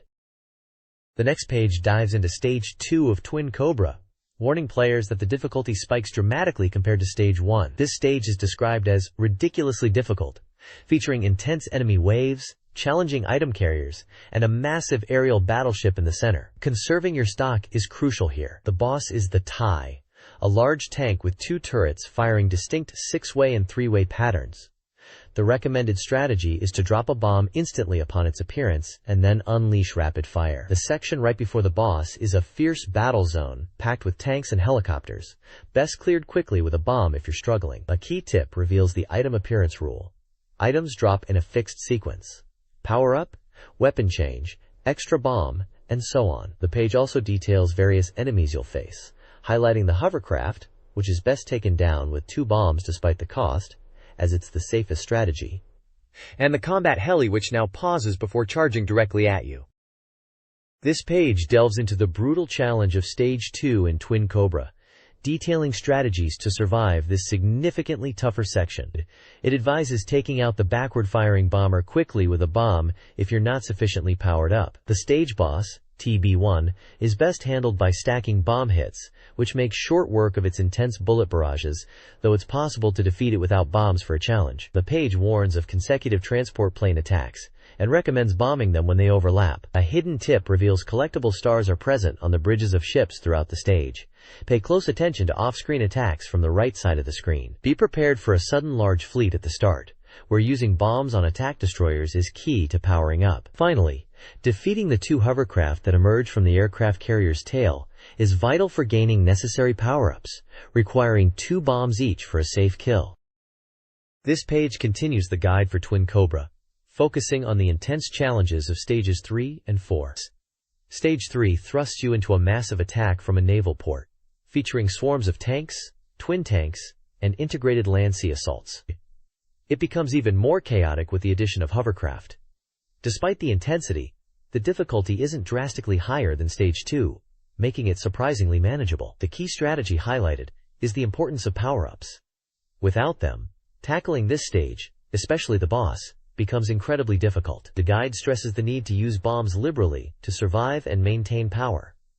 Stage 4 introduces the tricky underground turret. This new enemy can only be damaged when its shutter is open, making precise timing crucial. This stage is split between sea and land segments, both packed with easy-to-defeat enemies. The Stage 4 boss consists of 2 units working together, a challenging fight where managing both simultaneously is key. Allowing one to remain while dealing with the other is a common mistake that leads to taking hits. The guide warns specifically about leaving the underground turret alive, as it can be very problematic. Helicopters also start exhibiting more complex movement patterns from this stage onwards, requiring increased vigilance. The configuration screen is also detailed, showing options like player counts, extend scores, game difficulty, controller setup, rapid fire, and music settings. These options impact the number of credits you get, making the choice of difficulty a strategic decision in itself. This page covers the Mega Drive title Wolfide.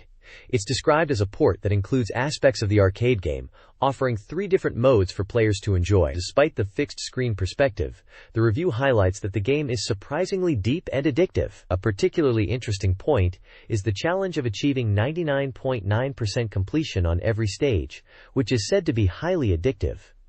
Simply clearing 75% or more is apparently the wrong way to play. The page goes on to detail the various items available in the game, crucial for tackling the more difficult stages. There are 7 types: power to extend your shot, speed to increase your movement, timer to temporarily freeze enemies, 1-up for an extra life, crush which destroys all smaller enemies, laser for a powerful forward shot, and special. The special item is noted as being particularly effective against bosses and larger enemies, and appears from unique, flashing red item blocks. Screenshots showcase the gameplay, including picking up items, facing different enemy types, challenging boss battles, and the bonus screen awarded for clearing special rounds.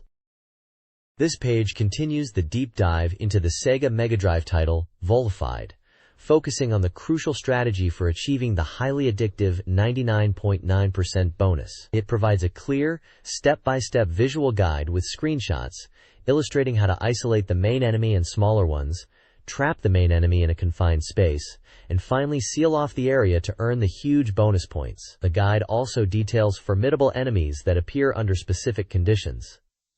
The Varuvoa, seen in A mode, rushes in when time runs out and is instantly lethal. In P/Q modes, you encounter the blue spark and red spark. Blue sparks appear from the top, moving along lines and multiplying if you linger, while red sparks chase you from where you stop, becoming faster if you pause again, highlighting the need to keep moving and complete areas quickly. A section on game options confirms you can adjust the difficulty across 4 levels, making it accessible for newcomers.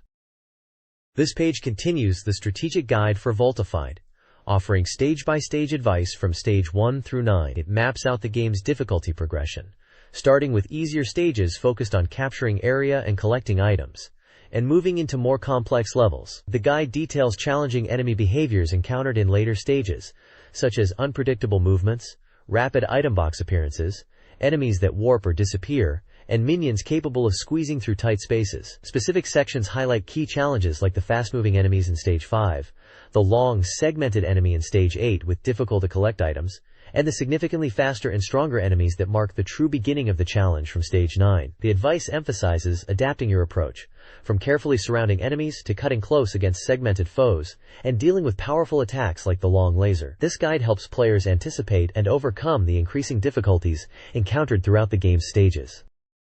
This page delves into the action game Demon Hunter Kuenma, based on the popular multimedia series. You play as Kuenma, a high school girl and the 108th Demon Hunter, battling the forces of the Demon World Queen, Ferrarium, to rescue kidnapped classmates. The game is a side-scrolling action title featuring 5 stages, with the first 4 stages culminating in battles against Ferrarium's powerful 4 heavenly kings, each embodying a different element. While enemy attacks are fierce, the page highlights that environmental hazards like wind, volcanic eruptions, and precarious footing are equally, if not more, dangerous. Success hinges on mastering precise jump timing and direction.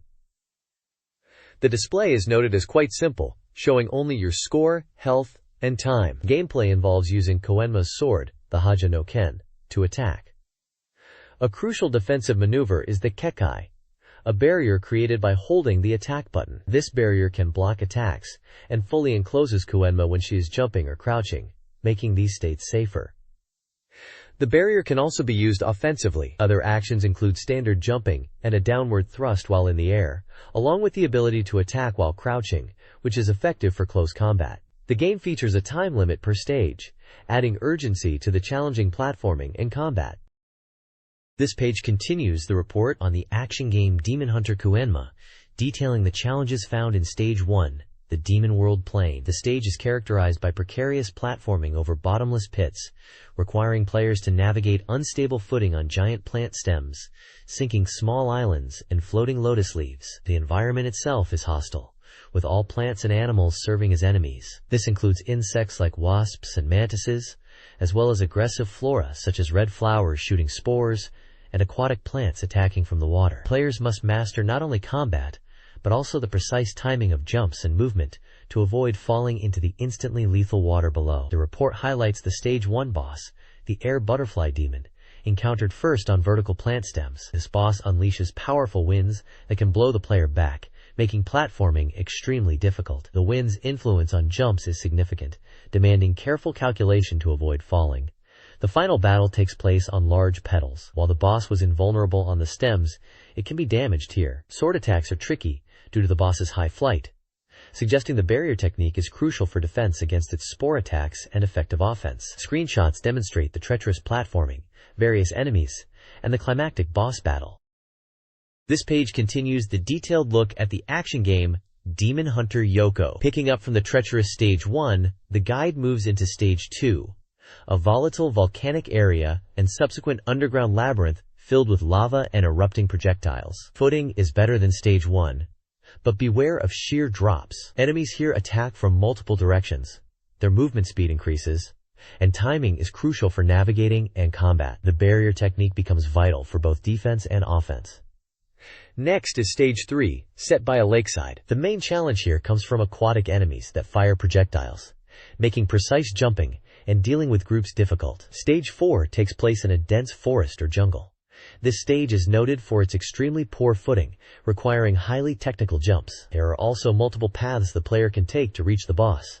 An information section highlights the Demon Hunter Yoko anime adaptation. It explains how protagonist Yoko, a normal high school girl, begins encountering danger after a strange dream, leading to her discovering she is the 108th Demon Hunter. The plot involves a friend being captured and a confrontation with the school principal and student council president.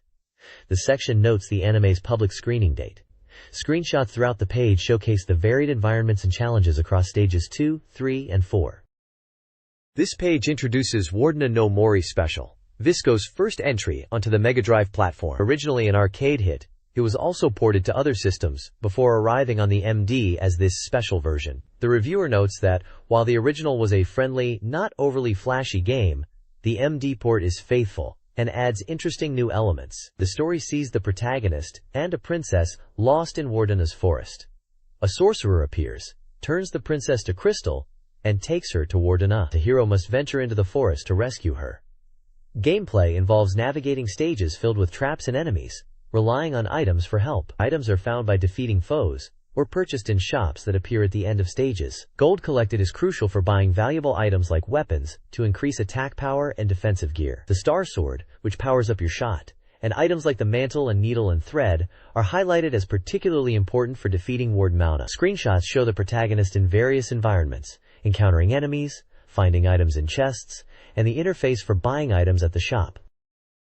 This page dives into the initial stages of Warden no Mori Special, detailing the challenges players will face. Stage 1 is described as having an athletic structure, starting easy but quickly ramping up in difficulty towards the end, culminating in a tough final dragon boss. The early parts feature weak enemies, allowing players to easily collect gold and power-ups. Highlights include dealing with stationary sorcerers who fire projectiles, requiring timing to attack, and fire-breathing gun emplacements that guard valuable chests. The page also shows the shop interface, emphasizing the importance of the mantle item for defense, and provides a tip for the Stage 1 boss, Yoroi, suggesting a distanced fight. Stage 2 is presented as a foundational stage, packed with basic platforming elements, but filled with instant kill traps. It features a peculiar building, with enemies that aren't strong individually, but combine with the environment to pose a threat, like hopping foes. The stage incorporates mechanics like floors that act like conveyor belts, deadly spikes requiring precise timing to jump over, and fast-moving platforms that can be risky if players get carried away. The overall tone suggests these early stages are crucial for mastering the game's mechanics and avoiding punishing mistakes. This page delves further into the intense world of Wardner, focusing on stages 3 and 4. Stage 3 takes you into a scorching, fiery environment, where enemies escalate in difficulty. You'll encounter skeleton warriors who can only be harmed from behind due to their shields, and potent magic users who attack unpredictably. Navigating this stage involves timing jumps across unstable sinking platforms, cleverly using a giant bird enemy to bypass obstacles, and dodging relentless falling fireballs. Stage 4 introduces a challenging maze-like mansion, a significant step up from earlier stages. This stage is designed to trap and test you, with instant kill hazards like collapsing ladders and sealed rooms, requiring specific enemy defeats to find keys. Platforming becomes even more critical over spikes and unstable surfaces. The page also previews a tough red dragon boss encounter, suggesting an initial focus on dodging its fire before attempting to strike back. The overall assessment is that the game becomes considerably more difficult from these stages onward, offering continuous, unforgiving action that proves rewarding for dedicated players. This page features reviews for two games, Flicky and Phantasy Star II, Kind's Adventure. Flicky, presented as this month's highlight, is a faithful port of the classic arcade game. The reviewer praises its enduring fun despite its age, highlighting the charming graphics and simple gameplay that make it accessible, even recommending it for girls. The objective is to control Flicky, the bluebird, collect the yellow chicks, chirps, scattered around the screen, and lead them safely back to the house for points, getting extra points for bringing multiple chirps at once. The challenge comes from enemies like cats, tigers, and lizards, Iggy, who try to intercept Flicky and scatter the collected chirps. Screenshots display the vibrant, multi-platform levels and the characters. Below that is a preview for Phantasy Star II. Kind's Adventure, a text-adventure spin-off set in the Phantasy Star II world. Originally slated for January release, it was delayed. This installment focuses on Kind's story before he joins the main party. The review points out some unique features, such as presenting messages from Kind's perspective to build the narrative, and the initial lack of a specific goal, allowing players to explore the bustling city as Kind. Screenshots show the text-adventure interface with character portraits, dialogue boxes, and scene descriptions, including exploration menus and simple battle screens. The reviewer finds the evolving narrative and the portrayal of Kind's journey through the city quite engaging. This page features Volume 8 of the Mega Drive Expert Course, dedicated to Rainbow Island's Extra version. It provides valuable insights for players aiming to fully complete this specific port of the classic platformer. The guide focuses extensively on acquiring the 7 colored diamonds. It explains that defeating enemies with rainbows causes items to drop, and crucially, the color of the diamond depends on the enemy's position relative to the player and their facing direction when hit. Mastering this technique is vital for collecting specific colors needed for progression. The page emphasizes that completing the standard 7 islands is not the true end. Obtaining all 7 diamonds is the key requirement to unlock hidden islands, which must be cleared to achieve the game's real conclusion. A significant highlight is the reveal of Robot Island, presented as an 8th island exclusive to the Extra version. Screenshots showcase this unique level, populated by robotic enemies, including bolts and nuts. Successfully reaching and clearing Robot Island is required to see the game's true ending. The page includes multiple screenshots demonstrating gameplay, the diamond collection process, and the appearance of Robot Island. This page dives into the world of Mahjong with Masayuki Katayama's self-centered Mahjong Dojo. It offers expert advice for navigating tournament play, suggesting players focus on reading opponents in the early rounds before collaborating with allies in later matches. The page features a breakdown of 10 different Mahjong matches, complete with screenshots showing tile layouts and portraits of characters, likely from Katayama's various works. Vertical text alongside each match provides commentary and strategic insights into the specific game scenarios depicted. Additionally, there's a correction notice from the January issue, specifically addressing errors in the guide for Rainbow Island's Extra version. It acknowledges numerous mistakes regarding item appearances, enemy names, like confirming Gigabolt for a specific grunt, map differences between development and retail versions, and power-up item counts across various zones. An apology is issued for the inaccuracies presented previously. This page presents a collection of secret codes and tips for various Sega Mega Drive titles. First, for the tank shooter Granada, there's a quirky trick in Stage 5 involving crossing the initial bridge repeatedly, which apparently changes the appearance of the player character, Cromlech, into something resembling comedian Katochin, though gameplay remains the same. Additionally, holding the A button during the game's ending will make the character Leon stumble. For those seeking a less challenging experience, the page reveals that pressing the C button 10 times in the config mode unlocks an easy mode difficulty setting. Next, for the arcade racer Burning Force, a stage select option is available. To access it, players must wait through the game's demo sequences until the title screen appears. From there, pressing start, and then holding the A and B buttons, along with the left direction on the D-pad, while pressing start again, will bring up a screen allowing players to choose their starting stage. Finally, for the puzzle game Mega Panel, a simple trick allows players to silence the commentator girl during gameplay. Simply pressing the SC button in 1P mode will make her stop talking until the current stage is completed. This page offers a collection of tips and secrets for several Mega Drive games. For the Mahjong game, Yuanbura Jikochu Shinpa Katayama Masayuki no Mahjong Dojo. Entering the password East South West North allows access to a sound test. For Space Invaders 90, holding A and C on the title screen until it goes black, then pressing B, A, and C lets you select rounds from 1 to 17. Shadow Dancer has a practice mode unlocked by holding A, B, C, and Start on the title screen, allowing players to practice individual stages. There's also a tip for Shadow Dancer to gain an easy one-up by not defeating enemies during a bonus stage. Lastly, in Phelios, After beating Expert Mode, repeatedly pressing a button when Artemis's stats show "Be patient" will make her speak the line, "I love you, Apollo." The page concludes with details about a contest for submitting MegaDrive tips. This page features Kizoku's Small Room, a recurring segment in the magazine, with the band Remote appearing as the guest in Volume 1. The main content is a Trinity discussion meeting with the band members, including vocalist Ikeda Kizoku, guitarist Hiro, bassist Aikue Hiroki, keyboardist Amakusa Shiru Miyazaki, and drummer Chappie. They discuss their recent band activities, upcoming releases, and personal perspectives on life goals. There's also a distinct section presenting thoughts on the nature of men's relationship with their past, including their memories of women. The page is complemented by an illustration. This page continues the discussion with the band featured in Kizoku's Small Room. The members talk about their recent activities, including recording new music focused on personal satisfaction and touring. They highlight the necessity of portable game consoles during breaks and mention that most members own a Game Boy, while Kizoku prefers his Game Gear. Arcade gaming is also a big part of their tour downtime. The band discusses personal interests, mentioning obsessions with 4-1 racing and other car-related topics, including racing games like Super Monaco GP, although finding its cars too fast, and mentioning difficulty at the French GP. The page includes a photo of the band in elaborate costumes, with a humorous note about the 3 hours spent on makeup, referencing a comment by Kaga Mariko. A smaller photo shows Kizoku, with text noting his appearance has changed recently. The This Month's Software section reviews games. Monster Lair is praised for being easy and fun with good graphics, despite an annoying boss item drop issue.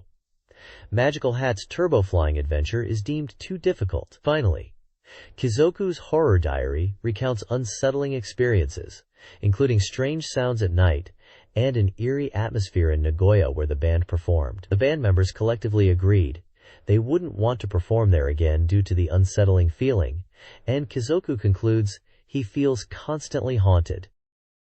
This page introduces Sega World Utsunomiya, a unique amusement park located within the Robinson department store across 2 floors, the 5th and 7th. The concept is described as an amusement park that asserts itself inside a department store, aiming to create the amusement scene of the 21st century. The 5th floor, situated within the children's clothing and toy area, is themed like a zoo and carnival. It offers a colorful and diverse space, perfect for families, featuring attractions like the popular Ringston Ring Toss game, other carnival games, and a delightful merry-go-round. The decor includes animals like monkeys and camels, enhancing the zoo vibe. In stark contrast, the 7th floor, located in the stationery and book section, shifts dramatically to a futuristic spaceship theme. This floor is packed with arcade entertainment, including numerous popular TV games, metal games, and several simulation game cabinets, providing a completely different experience from the floor below. This dual-floor, dual-theme approach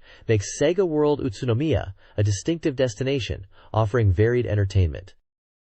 This page continues the look at Sega World Utsunomiya, starting with profiles of some of the female staff members, highlighting their hobbies, and a short comment from each. Following this is a feature on the manager, Yoshikyo Machi, who talks about attracting customers and making the Sega World experience unique. The page then delves into a fascinating development secret story, comparing the classic Monaco GP arcade game with its successor, Super Monaco GP.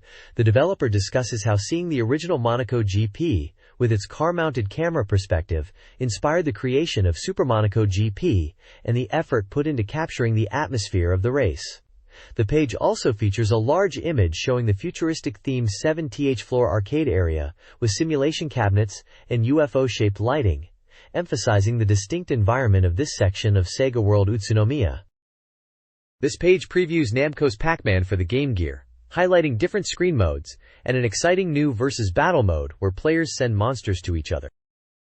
This page introduces Game Gear's first baseball game, the Pro Yaku 90. It's based on a previous Master System title and aims to stand out from other baseball games of the era. The game features real Japanese professional baseball player names and utilizes voice synthesis for umpire calls like out and safe, which the reviewer found exciting. It uses data from the 1990 league season. The game uses a TV broadcast-like perspective, although the reviewer noted judging pitch course can be slightly difficult. The top-down view for defense is well designed, showing players clearly, though the reviewer wished for manual control over outfielders instead of auto-fielding. There are 4 game modes available: 1 player versus the computer, versus mode for human players, an all-star mode using data from the previous year, and a home run contest featuring cleanup hitters. The page also shows detailed player data screens and highlights the strategic elements of managing your team. Comic panels with pixel art players joking add a touch of personality. This page introduces Kinetic Connection for the Game Gear, a picture-matching puzzle game that adds a twist to the standard jigsaw. Released in January 1992 by Sega, the game challenges players to restore a picture by rearranging 16 pieces. Unlike typical puzzles, pieces can also be flipped vertically or horizontally, adding a layer of complexity that demands strong memory and pattern recognition skills. The Game Gear version features 7 different puzzle images. It offers 3 distinct game modes. Game 1 is the classic rearrange and flip puzzle. Game 2 is a challenging 15 puzzle variation using 15 pieces and an empty space. And Game 3 is a 2D Rubik's Cube style mode where moving one piece shifts an entire row or column. The game also tracks completion times for competitive play. The variety of puzzles, from abstract patterns like monolith and cube to scenes like cockpit and pipeline, provides plenty of visual interest and challenge.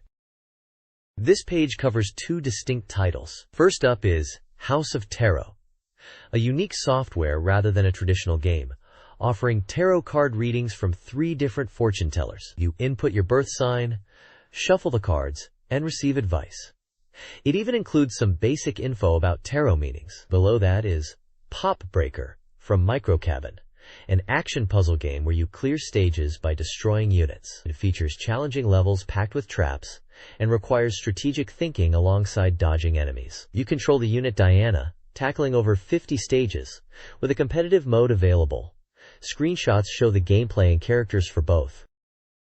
This page focuses on the Game Gear title Devilish, an action puzzle game that puts a modern spin on the classic block-breaking genre. What sets it apart are the dynamic, scrolling stages that connect both vertically and horizontally, requiring players to adapt quickly as the perspective shifts unexpectedly. The core gameplay involves guiding a ball through various stages, breaking blocks, and navigating traps like changing currents, menacing guillotines, and devil-faced obstacles that devour your ball. The objective is to reach the goal gate at the end of each stage within a time limit. The game demands sharp reflexes and strategic thinking, moving at a speedy tempo that can feel akin to a shooting game at times, complemented by upbeat music. There are 8 distinct stages, each featuring unique environments and challenges, from lava flows to ice stages, culminating in a fantastical horror atmosphere. Players can also change their paddle formation, splitting it, or using a defensive setup, adding another layer of strategy. Screenshots showcase the varied stage designs, the devilish obstacles, a boss character, and different paddle configurations. The page provides a glimpse into each of the 8 stages, highlighting some key features and enemies, like the catchball stage and the unavoidable guillotines in Stage 8. Also present is a brief list of upcoming Game Gear software, including Devilish, showing release dates, and genres. This page dives into the digitized fighting game Pit Fighter. From Konami/Atari Games, it highlights the game's use of digitized graphics for a realistic look and its simple premise: defeat opponents to earn prize money and become the champion. The game supports 1 to 3 players, allowing friends to join the brutal underground fights. You choose from 3 distinct fighters: Buzz, a powerful wrestler with moves like a killer body slam; Tai, a kickboxing champion known for his strong kicks, including a deadly flying double kick; and Kato, a speedy karate master with quick strikes and a continuous deadly dragon punch. Stages are filled with interactive elements, including weapons like knives and brass knuckles you can pick up, and throwable objects, such as barrels and chairs, to damage opponents. The game features basic punches and kicks, but also powerful super attacks, performed by pressing 3 buttons simultaneously, dealing double damage, and other special attacks via button combinations. The challenge unfolds against 11 opponents, leading to a grudge match bonus stage for extra cash, and culminating in a final battle against the champion. Watch out for the power drug item on the stage, which doubles your attack power, but your opponents can grab it too. Also featured is coverage of an SNK new release conference, listing titles shown there including games like Assesso 2 Last Guardian, King of the Monsters, and Burning Fight. This page delves further into some of the titles from the recent SNK new game announcement event mentioned previously. focusing on games coming to the Neo Geo system. Next up is Amoso 2 Last Guardian, a hardcore vertical scrolling shooter with 2-player co-op. It boasts a rich power-up system with various weapon types for the armor, including laser, homing, shotgun, and powerful attacks like nuclear and phoenix transformation. Different items affect speed, missiles, lasers, lives, and currency, which is used to buy upgrades in shops appearing after boss battles. Screenshots show the gameplay and armor selection. Next is Ghost Pilot, a vertical shooter set during World War II. It features a choice between ground or air combat at the start of each stage, and items are kept straightforward, with focus on upgrading your shot, adding bombers, extra lives, and bonus points. Using a memory card at the end of its 14 stages can actually reduce the game's difficulty. Screenshots show the stage selection and gameplay. Lastly, there's King of the Monsters, a unique fighting game where you select one of 6 giant monsters. It's a monster version of a versus fighter, using a life gauge and time limit. Defeating opponents yields special moves and power-up points, allowing your monster to grow stronger. Screenshots show the monstrous combat in destroyed cityscapes.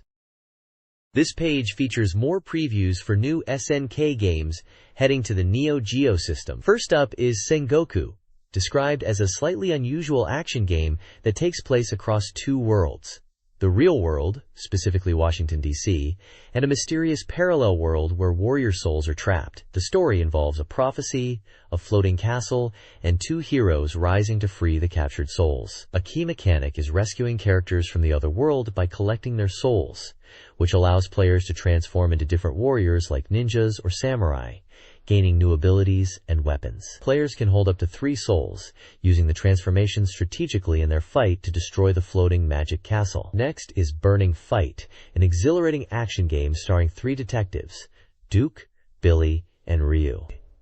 The game follows their fight against the international crime syndicate, the Castella family, taking place across 5 distinct stages set in Osaka, Japan, including city streets, a train, a building under construction, a waterfront, and a cruiser. The game emphasizes rich fighting techniques, with each of the 3 characters possessing 11 different moves, including powerful hyper attacks that consume energy. Players can also pick up various items found in the environment, such as beer bottles, knives, and even a .44 Magnum to use as weapons, and can interact with elements like cars and phone booths. Telephone 06338-8188 is listed as a number for inquiries about Neo Geo. This page features 2 action games. First is Thunder Force AC, a reverse port of the arcade game, which itself is based on the Mega Drive hits Thunder Force 2 and 2i. The reviewer notes its powerful content, beautiful visuals, and its structure across 7 stages. The difficulty is highlighted as being higher than the Mega Drive versions, offering a challenge even for players familiar with the series. The inclusion of original stages, like the space scene in Stage 4, is particularly praised, showing care was taken to create a fulfilling video game experience beyond a simple port. Screenshots display intense boss battles, varied stages, and the player's ship. Below, the game Kengo is presented. This is described as a well-balanced yet difficult period drama action game. The story involves a powerful demon being sealed away, its eventual revival, and the journey of the descendants of the original hero to defeat it again. The gameplay features collecting items found by destroying objects or defeating specific enemies. These items provide points, health recovery, extend the life gauge, or boost attack power. Screenshots show the protagonists in action and the environment. This page provides further details on the action game Kengo, known internationally as Mystic Defender, delving into its level design and challenges, particularly for the early stages. It describes Stage 1 as a wide horizontal map, featuring mid-bosses and enemies descending from the rooftops, requiring careful attention. Stage 2 moves to a mountainous path with uneven terrain, introducing flying ninjas and large enemies who throw stones. The page highlights tactics needed to overcome these obstacles. Additionally, the page features 2 other Capcom titles. Loops is presented as a new puzzle game, where players combine blocks into squares to clear them, noted for its simple yet enjoyable gameplay and appealing visuals. Below that is Quiz Tonosama no Yabu, the 3rd in Capcom's Quiz series, set in the Sengoku period of Japan. This game blends simulation elements with quizzes, focusing on unifying the country, and is described as highly accessible and fun for everyone. The breakdown of Mystic Defender continues, detailing the ship and mechanical house stages 3 and 4, and their respective bosses, including cannon fire, enemy siblings, and a mechanical tank, emphasizing the diverse challenges players will face. This page is the BeepMD Reader Present Corner, packed with giveaways for lucky subscribers. They're offering a cool mix of titles, including popular Mega Drive hits like the intense shooter Airbuster, shown with a screenshot of the action, the strategic action game Game Ground, the classic puzzle game Volfeed, the Mega Drive version of QX, the unique shooter Zinnog, and the sports title Super Volleyball, all with in-game screenshots. Beyond the Mega Drive, they're giving away Sega Master System Gold cartridge re-releases of BMX Trial, SDI, Fantasy Zone 2, and The Circuit, complete with images of their distinctive box art. There are also game-related music seeds, such as the soundtracks for FZ Senki Axis and Dai Sen Ryaku 90, plus a CD for the PC RPG Lagoon. For collectors, there's a Technosoft desk calendar and an autograph board from the legendary game music band SST. Prizes range from single unique items to 20 calendars, offering something for many readers. To enter, you just need to fill out the magazine's survey postcard. This page features the magazine's staff information, listing the various editors, layout artists, photographers, illustrators, and other personnel who produced this issue. A large, colorful illustration dominates the center, depicting a dapper character in a suit and hat alongside a small fairy, with a heart and stars, suggesting a romantic or celebratory theme. The main text block discusses the state of the game industry, noting that things are settling down after a busy year. It looks forward to the upcoming year for the Mega Drive, anticipating more high-quality and diverse software releases. Reader survey postcards are highlighted as a key source of feedback. The text also mentions the continued release of Game Gear titles, ROMs, and the upcoming CD-ROM releases, noting Sega's consistent software output. The article points towards exciting standout products expected in the spring. This issue was released on February 8th. There's also a section for a question hotline for magazine content inquiries, available during specific weekday hours, and a brief recruitment notice seeking contributors for Mega Drive articles and editing assistance. Finally, the page details how to fill out the reader survey postcard. This includes basic demographic questions, gender, age, occupation, and questions about specific game purchases or interest, such as whether readers bought Elemental Master, Gambler Jiko Chushin Ha, Darius 2, Musha, or Game Ground. It also asks which upcoming Mega Drive software they plan to buy, which games they'd like to see ported, and their picks for the best or worst Mega Drive software. This page showcases Elemental Master, a fantasy action shooting game from Technosoft. The striking artwork features a powerful, armored figure and a glowing fairy against a dramatic, elemental background. The prominent Japanese text declares that a new legend is currently receiving rave reviews and is on sale. It also highlights the game as Technosoft's fourth thrilling release following Thunder Force 2i, positioning it as the next big hit from the acclaimed developer. The page includes screenshots showing intense gameplay action in various environments, along with a clear stage select screen, hinting at the game's structure and diverse levels. Elemental Master was priced at 6,800 yen, excluding tax. Technosoft, known for their high-quality shooters, delivered a solid entry in this genre, combining fantasy elements with their signature fast-paced shooting action. This page features the legendary horizontal scrolling shooter, Thunder Force 2 Eyes, on the right side. This highly acclaimed title from Technosoft is showcased with impressive artwork featuring the iconic Fire Leo boss and the main ship, the Fire Leo, amidst a fiery space backdrop. The advertisement highlights key features that made the game a hit, such as large, detailed character sprites, graphics with multiple scrolling layers, adjustable ship speed, and crisp voice and stereo sound effects that add significant impact to the action. The game was well received and was currently on sale for 6,800 yen. Small screenshots give a glimpse of the intense gameplay. The left side of the page appears to be a promotional section, possibly related to an original CD release. Titled CD, Original CD Volume 4, it features portraits of two women, Kaoru and Maiko. Text indicates their songs are planned to be included on a CD bundled with Elemental Master, connecting back to the game featured on the previous page. The large text, Hajimaru, meaning beginning or starting, likely refers to the CD project or promotion, rather than gameplay content for Thunder Force 2i. The fantasy artwork on this side is separate from the Thunder Force 2i visuals. This page is dominated by an advertisement for the Pro Baseball 91 on the Game Gear, featuring dynamic artwork of players and screenshots of the action. The key selling point highlighted is the inclusion of real player names from all 12 Japanese professional baseball teams. This is positioned as exciting news for both gamers and baseball fans, allowing them to enjoy a realistic baseball experience on the go. The game was released on January 26th for 3,500 yen. Also shown is a brief ad for Tarot House, a fortune-telling game, priced at 3,500 yen and coming soon. Prices for the Game Gear console, 19,800 yen, and the TV Tuner Pack, 12,800 yen, are listed. This page comes from the February 1991 issue of BeepMD magazine, priced at 480 yen.